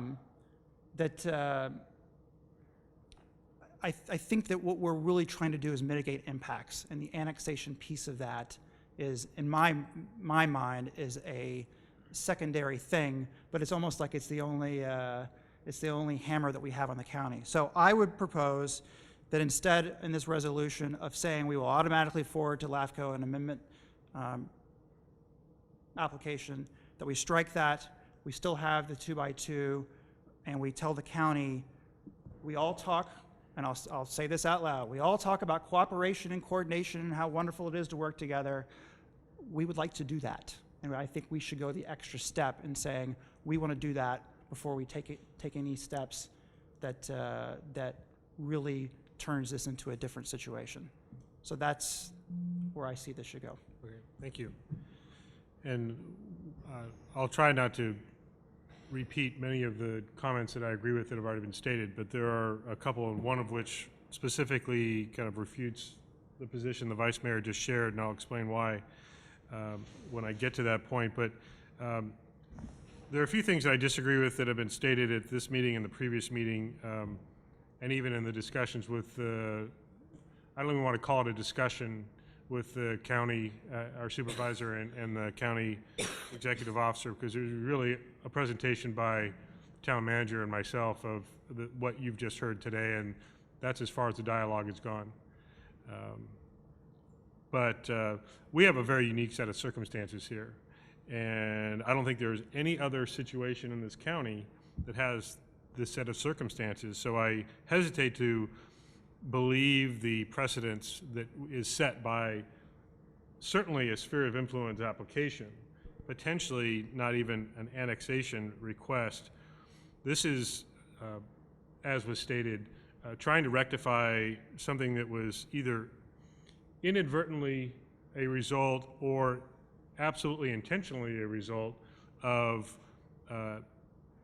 action taken and not taken by the county, the Shandong leadership at the time, and even the town representation at the time. And it's upon us as Yountville elected officials to represent our community. And I think we would not be representing our community if we ignored this inequity and let it continue. So I think status quo is really off the table as far as I'm concerned. Why it took 20+ years for this to come to light is anybody's guess. But I appreciate the fact that Steve Rogers, our town manager, unearthed this situation as part of our recycled water permitting review, and we have an opportunity to make it right. The county documents, to me, make our decision even easier. There's inconsistency at best or hypocrisy at worst when it talks about, or other comments have been made about Yountville trying to add some kind of fiscal component to this land use decision, when in county documents it specifically states a potentially significant negative revenue impact if the town annexes the property. So for me, that was an explicit alarm about the fiscal implications to the county if the county gave up the taxes being generated under the current land use designation.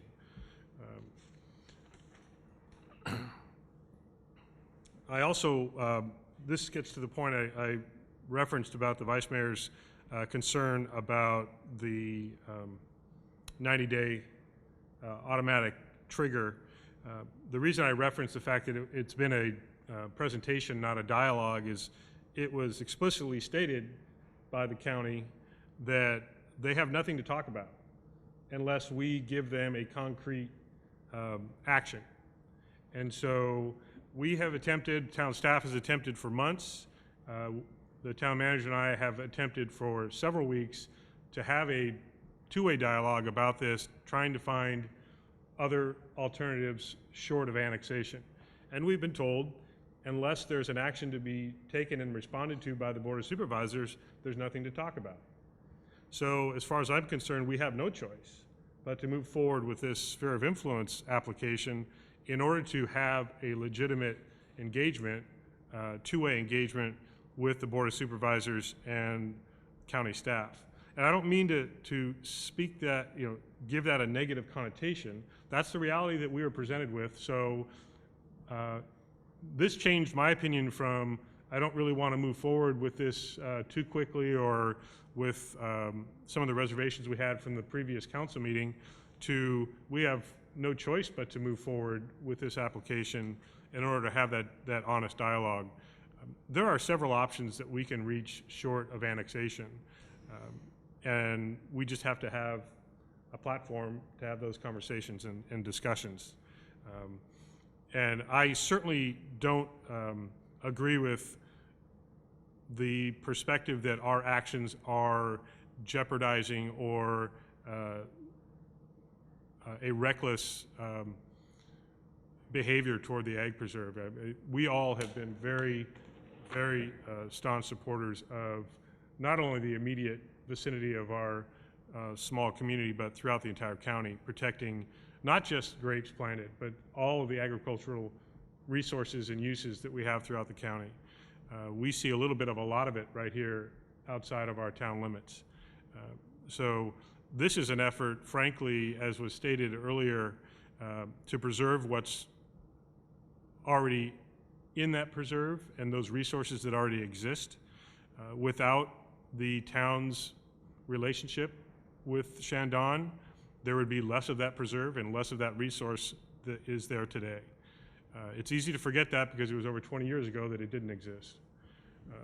So the number one issue for me today, and we may have to talk about more details in the coming months, the number one issue for me today is to be able to allow us to have an honest and effective dialogue with our county partners. For me, it boils down to as simple as that for tonight's decision.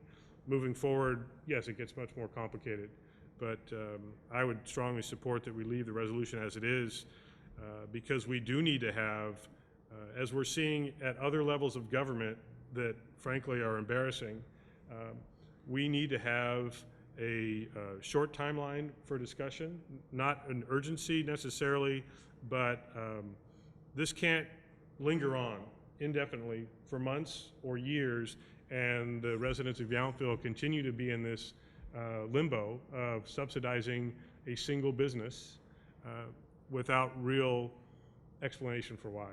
So it gives us motivation and I think it gives the county motivation to have that honest discourse. So I would support keeping the resolution as it's presented tonight. So with those comments, is there any action to be presented by the council? I'll make a motion. Well, actually, I think Councilmember Hall started to speak first. I'll move to approve resolution number 3138-13 to approve the Town of Yountville request that a local agency formation commission of Napa County amend the Town of Yountville sphere of influence to include the Domain Shandong Visitor Center, restaurant tasting room, and administrative offices located on 15.07 acres of the parcel identified as 2410 California Drive, commonly known as 1 California Drive, Yountville, California, APN 034140022. Second. Is there any further discussion on that motion? All in favor? Aye. Aye. Opposed? No. Mayor, are we going to appoint 2 ad hoc committee members to that to fill in the blanks of the resolution? We will. So with that resolution passing, we do have, as part of that resolution, an ad hoc recommendation of an ad hoc committee of 2 members. And we would certainly welcome that same representation at the county level. But I would recommend to the council that I be a part of that. I've been in fairly good dialogue with our staff, especially the town manager, and in a limited capacity with county staff and Supervisor Dillon. So I would offer up my services on that ad hoc committee and welcome anyone else that might be interested. Mayor, I would also like to volunteer to serve on that committee. I think that this would be, there's a lot of very interesting aspects to this, and I think that having help of the staff and being able to delineate those further past your conversations you've already had would be very helpful. Any other comments about that? Is there, shall we have a vote on Councilmember Moeller and myself as the 2 ad hoc committee members?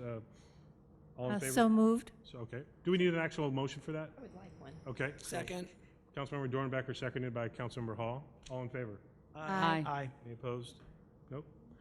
Councilmember Mueller and I will be on that ad hoc committee, assuming we have an ad hoc committee. Okay, thank you very much.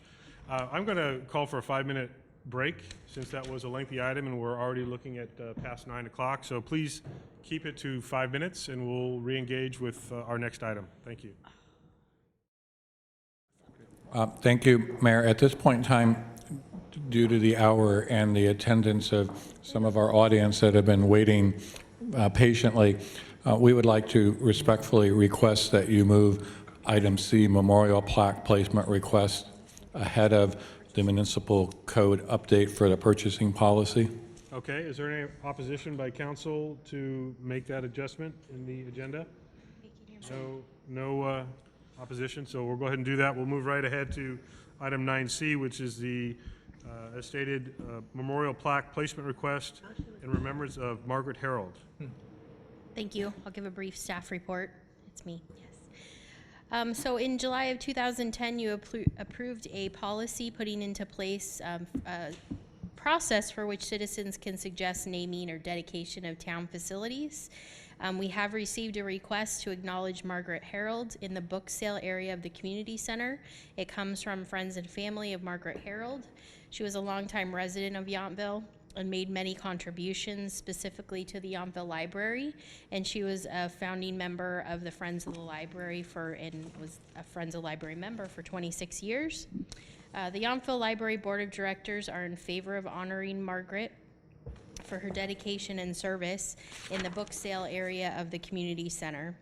As noted in the application, the 12x16 plaque would be of materials already approved by the Parks and Recreation Advisory Commission and would read "In Fond Remembrance" with a picture of Margaret.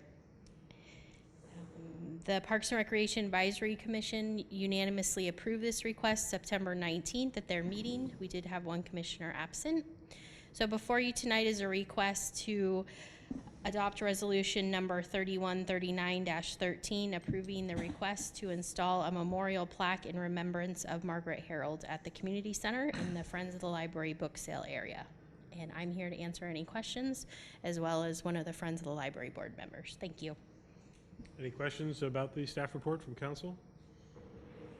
Seeing none, I'll invite public comment. And Mr. Tencher, if you'd like to come on up, the microphone is still pointed right at your level. Very good. Alan Tencher, 6740 Jefferson Street. Not a lot more to say. I think the staff report's very thorough. The Friends of the Library is a group that just out of interest and love of books and learning and access tries to take every opportunity it can to promote reading and literacy and access to books. And part of the way we get funding is through this area.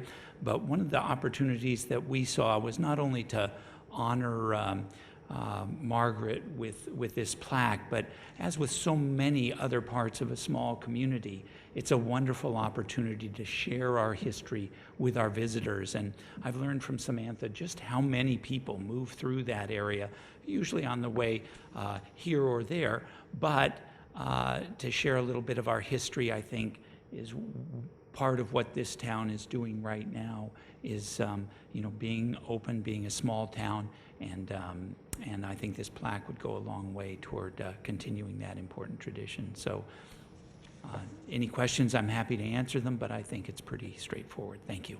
Thank you very much. Any additional comments, since we have no other members of the public? Any other comments from the council before consideration? Okay. There is a motion being proposed. Councilmember Dornbecker. I would like to move that we approve resolution number 3139-13, approving a plaque installation at the Yountville Community Center, Friends of the Yountville Library book sale area, acknowledging Margaret Harold. Second. All those in favor?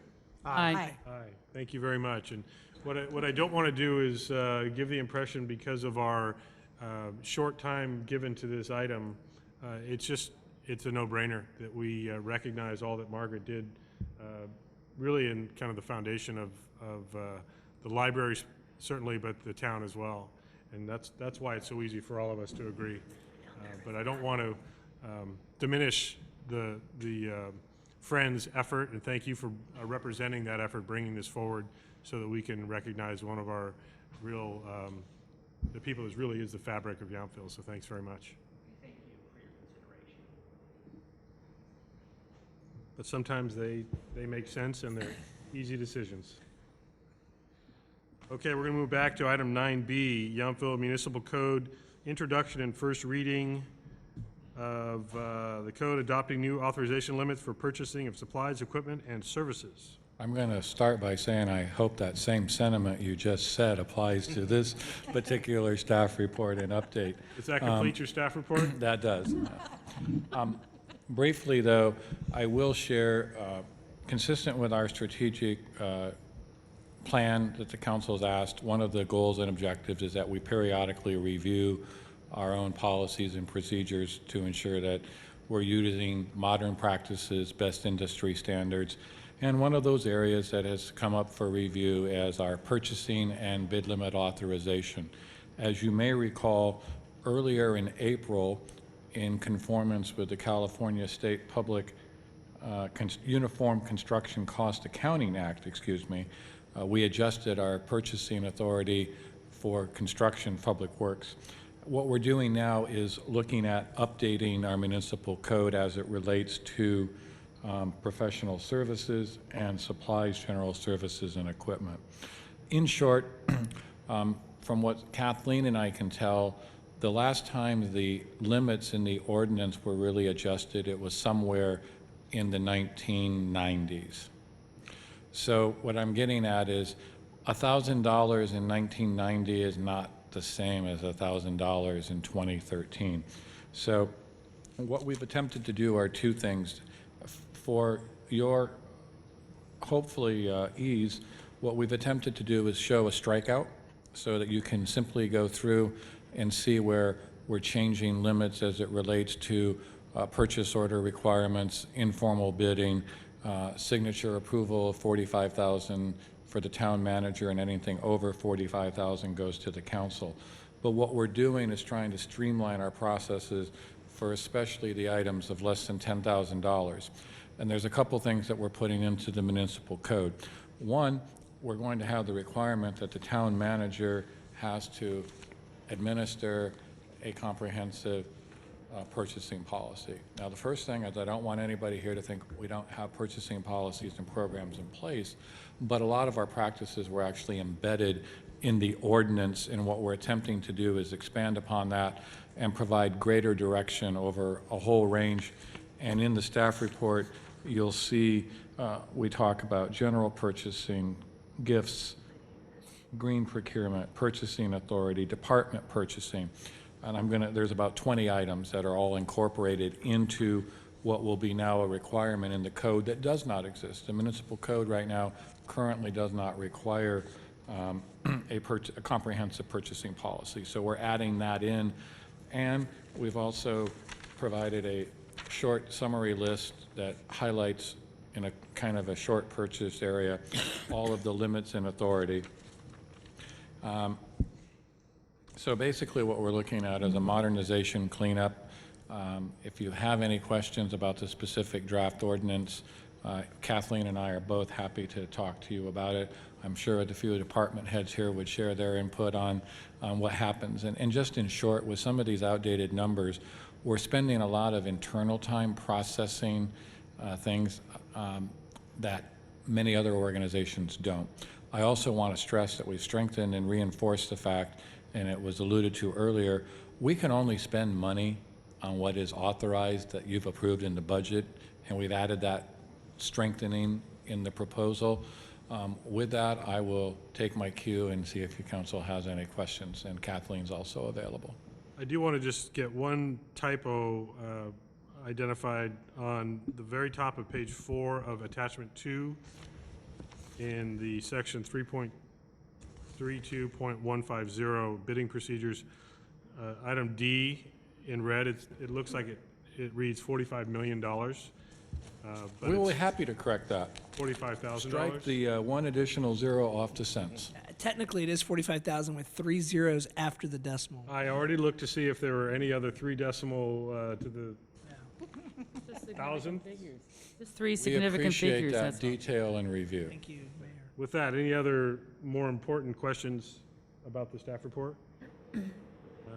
Seeing no members of the public, Councilmember Hall. Thank you. I have one question. So, I mean, I know this is proposing to increase the limits of authority so that we don't have to, deal with $1,000 purchases every time. Do you have a plan for how that will evolve over time? Is that stipulated, or are you going to stipulate that in the purchase policy that it will evolve over time for inflation, or? I don't have an inflationary adjustment in these numbers, and I don't know that that's something I would recommend at this point, because I do think that may be appropriate to go back and another staff and another council. Now, if the manager or future managers are doing their job, part of that purchasing policy should be an occasional review and bringing those things back. But no, I'm not suggesting that we put an automatic inflationary adjustment. But now that you got me thinking, maybe, but I'm just saying, I think we're okay with the periodic review in, a 5-year period or something like that to make sure that those numbers, because I do want to stress what's really important. Anything over 45,000 has to come to you. We're still talking very significant projects. We have a handful of proposals in that 25 to 45,000 range. So those are a few things there that could potentially be negotiated, and what we've even done, as you've seen in there, we have bid tracking, 3 quotes, 3 bids, but now we might be able to use an outline that 3 different contractors respond to, and then we negotiate and finalize, as opposed to a comprehensive RFP all the time. So that will save on certain projects staff time. We also really want to stress the use of cooperative purchasing and state bid and regional purchasing, because then we can focus on the selection rather than all of the administrative staff work and the recruiting, soliciting, and the evaluation of things like that. So there's a lot of things we're trying to be practical about with an organization of our size. I've seen both, but either way. Any other questions about the staff report or comments? Would you like a motion? Certainly, if you were ready to make one. I would like to move that we approve ordinance number 417-13, an ordinance of the Town Council of the Town of Yountville amending Article 3 of Chapter 3.32 of Title 3, Finance and Revenue of the Town of Yountville Municipal Code, adopting new authorization limits for purchasing of supplies, equipment, and services, and waive the reading. And that's to introduce the ordinance. And introduce the ordinance, right. Second. All in favor? Aye. Thank you very much. Next up, Town Council and Zoning and Design Review Board Ad Hoc Subcommittee appointments. I know we've had some changes in the ZDRB, so we need to address that. That is correct. There are 3 Town Council and ZDRB ad hoc committees. There's the Zoning and Design Ordinance Ad Hoc Committee, the Historic Resources Ad Hoc Committee, and the ZDRB Bylaws Committee. And as the mayor mentioned, we have 3 new members on the ZDRB, and we're proposing that each one of them fill 1 vacancy on each one of the ad hoc committees. And the recommendation to the council is to appoint Vice Chair Scoggins to the Zoto Amendment Committee, Member Laws to the Historic Resources Committee, and Member Cook to the ZDR Bylaws Authority and Procedures Committee.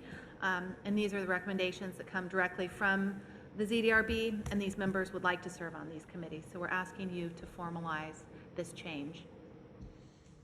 Any questions? Any comments or a motion? Or a motion? Move to approve. Second. I'll second. Seconded by Councilmember Hall. All in favor? Aye. Another. Glad they made it easy on us. They already determined who was most interested in what. So thanks to all of them for stepping up with that. So we're going to move right along. Staff informational reports. What do we have tonight? Nothing. Nothing new or additional, let me say. I'll phrase it that way. Fair enough. Then we're going to move right ahead to council meeting reports. Flood control in the Water Conservation District. I was at the flood control meeting today, and the 2 issues came up. There was an agreement to settle, let's see, actions related to settlement of the area of origin litigation. It's a rather complicated issue, but we agreed to settle. It basically was perfunctory today. Staff had been bringing forward specific details about this negative declaration agreement and some other approvals, and today was just the formalization of that vote of support.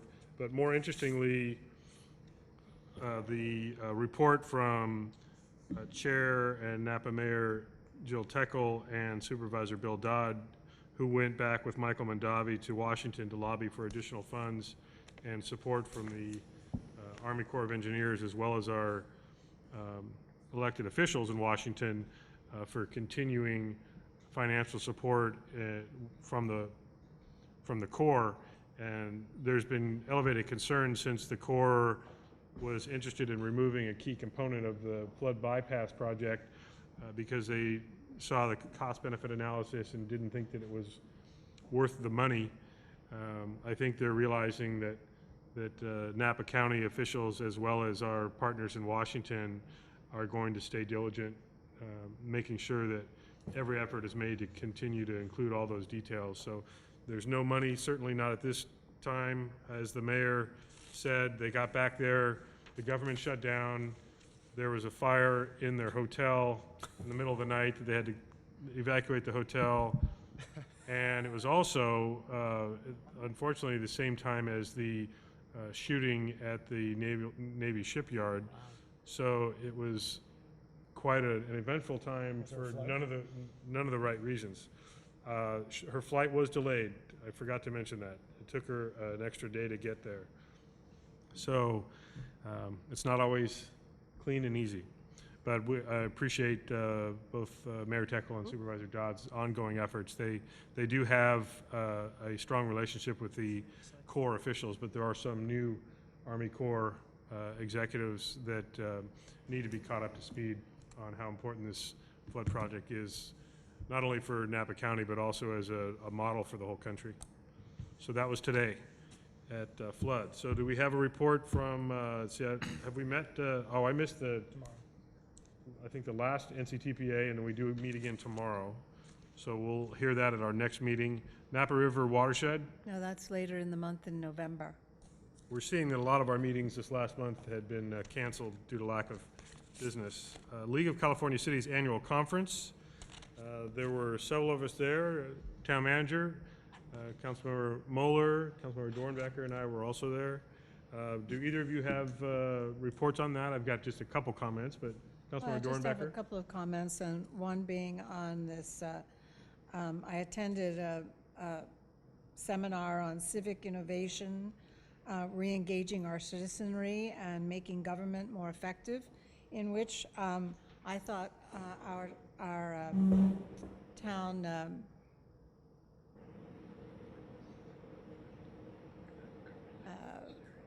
budget guru would be interested that one of the solutions that they put forward to re-engage your citizenry was to designate an amount in your budget and give them to the citizenry the opportunity to control that money.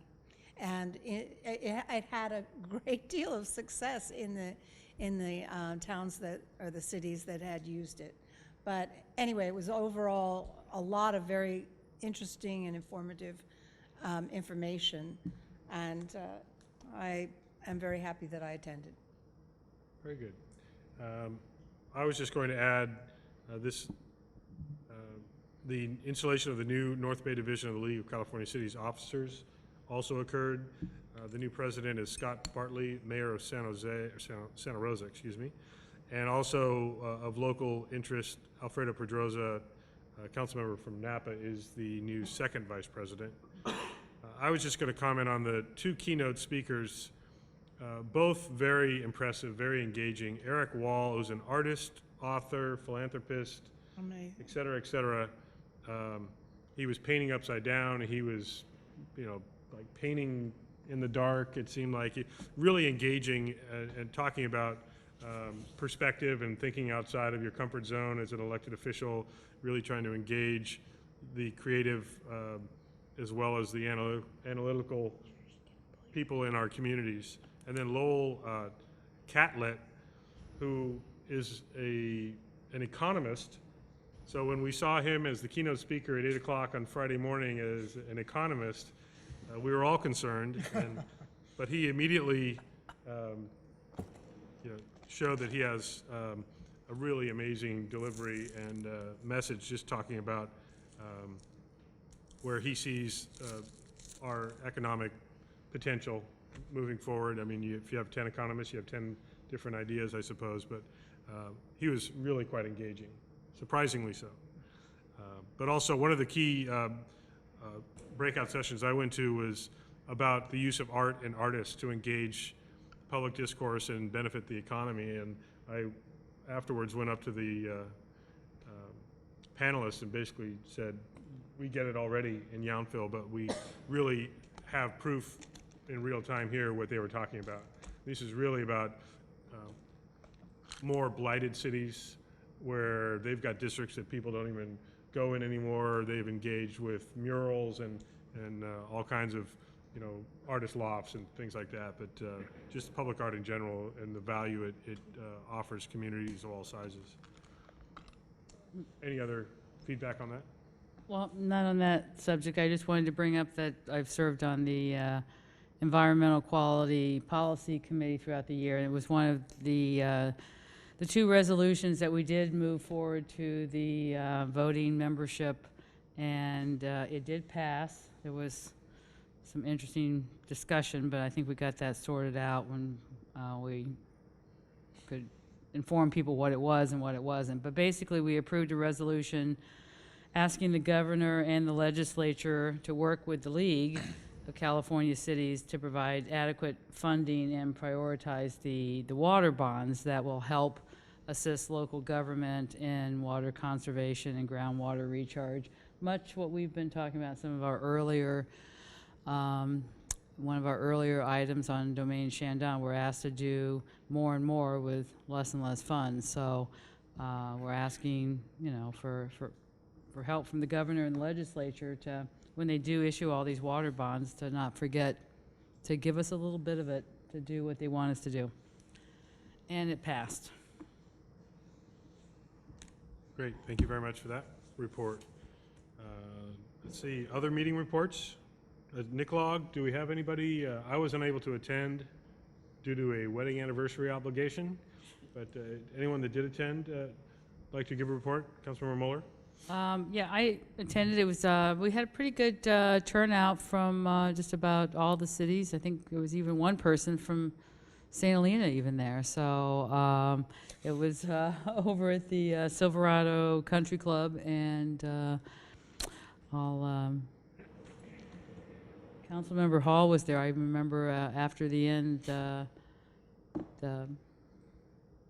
there was well, I'll let you go ahead and turn it over. I was going to say something. I'm going to let you go. Her memory escapes her. There was a presentation by Live Healthy Napa Valley, or isn't that right? Live Healthy Napa County. Right. Napa County, thank you. It was actually quite informative, and outside of that, I think it was, you know, it was good to get together. We hadn't been, at least I hadn't been in a meeting for a while, so the usual suspects were there, but sadly, Mayor, you were missed, and Margie did her best to fill your shoes. Councilmember Moeller did her best to fill your shoes, and I think you may have to wrestle with her for the next presentation. So. Oh, okay.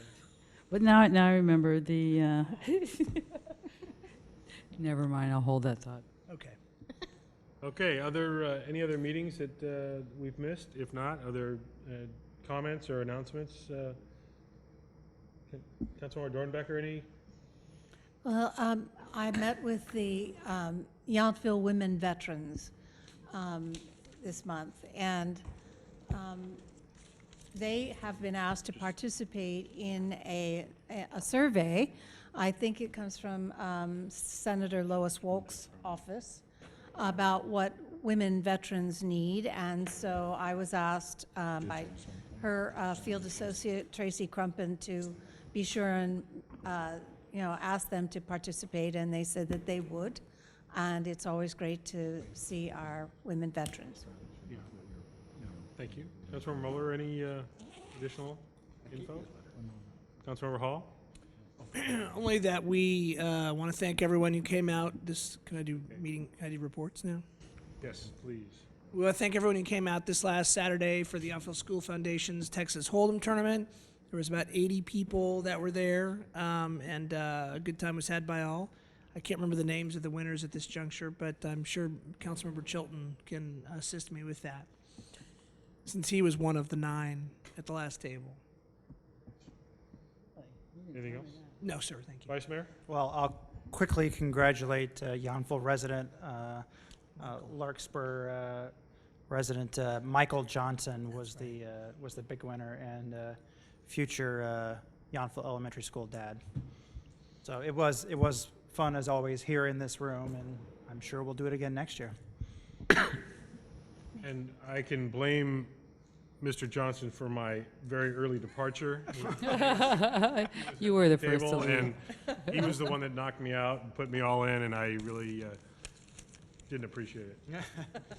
Don't look at me. Councilmember Dornbecker, did you have something else? There was just, I'd like to mention that the Yountville Founders Bocce Tournament took place, and that for the one of the first times, a Wednesday night person won overall. His name is John Johnson. Congratulations to him. And then we had the Bocce annual dinner on Sunday evening at the Vintners Golf Club. So bocce season is over, sadly. You're still able to use the courts. That's true. If you need. And John Dornbecker did a great job helping coordinate that entire tournament. That's as right. did Ed Warren. Ed thanks. Warren and my husband, John Dornbecker, co-chaired that event. Yes, it was a lot of fun. The theme continues. I was knocked out early, not by Mike Johnson, but a Thursday nighter. At least I know John Johnson's my partner on Wednesday nights, but at least the person that knocked me out, Tyler, did make it to the championship match. He lost to my partner, though. Yeah. The two Johnsons, unrelated. I do have a few quickly I'd like to go over. Related to our Veterans Home, I referenced very early tonight that our own Yountville resident, Stan Jones, has been named the interim administrator at the Veterans Home, which I find very fortunate for us because we already have a very strong, cordial relationship with Mr. Jones. And we'll be finding out a little bit more about the process of the permanent replacement for retired administrator Marcella McCormick.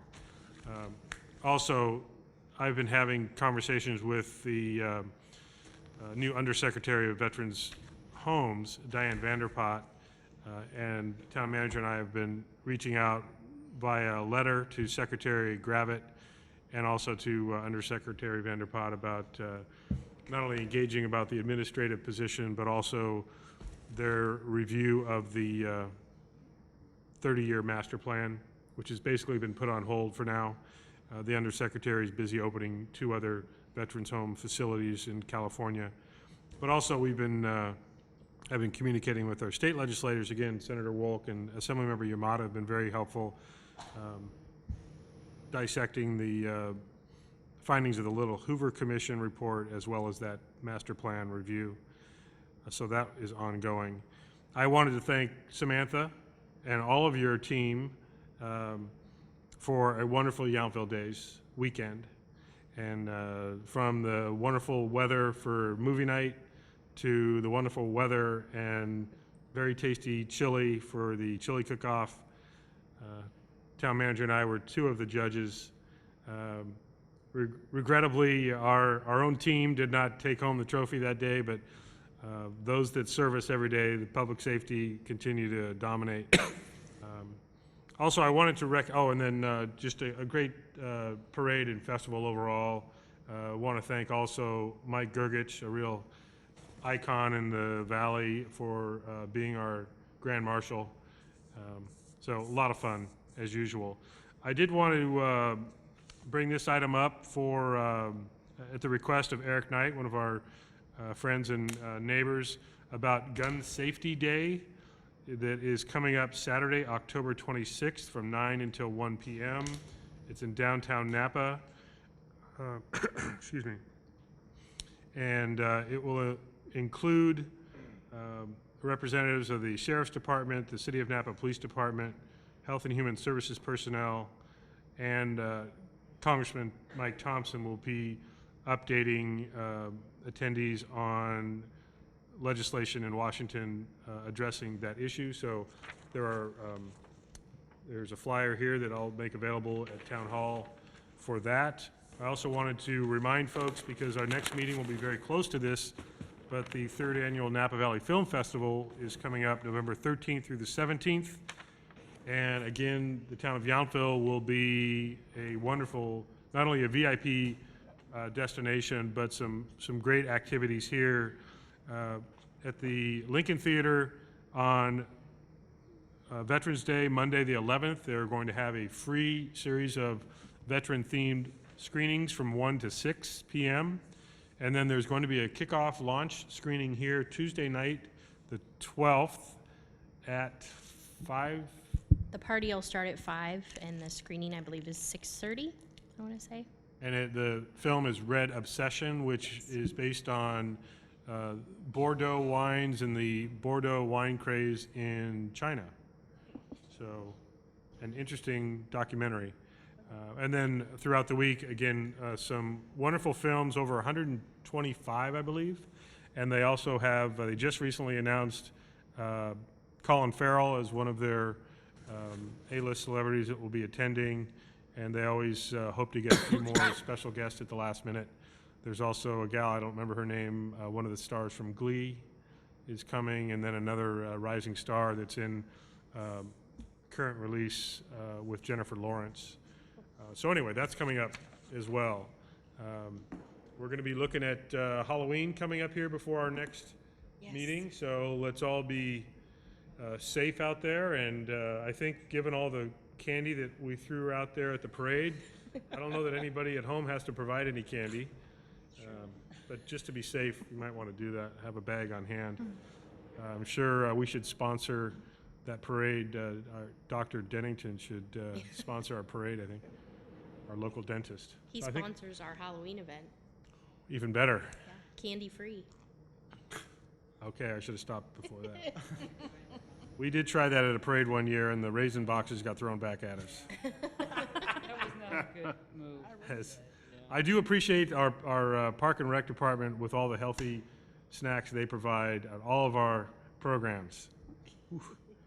All right, moving on quickly to future agenda items. They're as listed, and we have some closed session items here.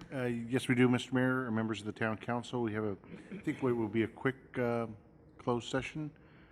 We have items of Conference of Legal Counsel, existing litigation, a very brief update on Swank matter, public employee performance evaluation, the Town Attorney, Conference of Legal Counsel, one claim.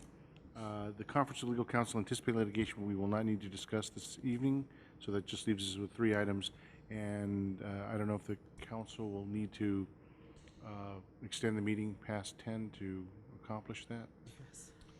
You said it was going to be very quick, but I suspect I will talk very fast, Mr. Mayor. I suspect that we'd be better off just being safe and say. Make a motion to extend to 10:30. 10:30 just Second. in case. Okay, a motion and a second by Councilmember Moeller. So with that, we will adjourn into closed session with our next regular council meeting set for Tuesday, November 5th at 6 p.m.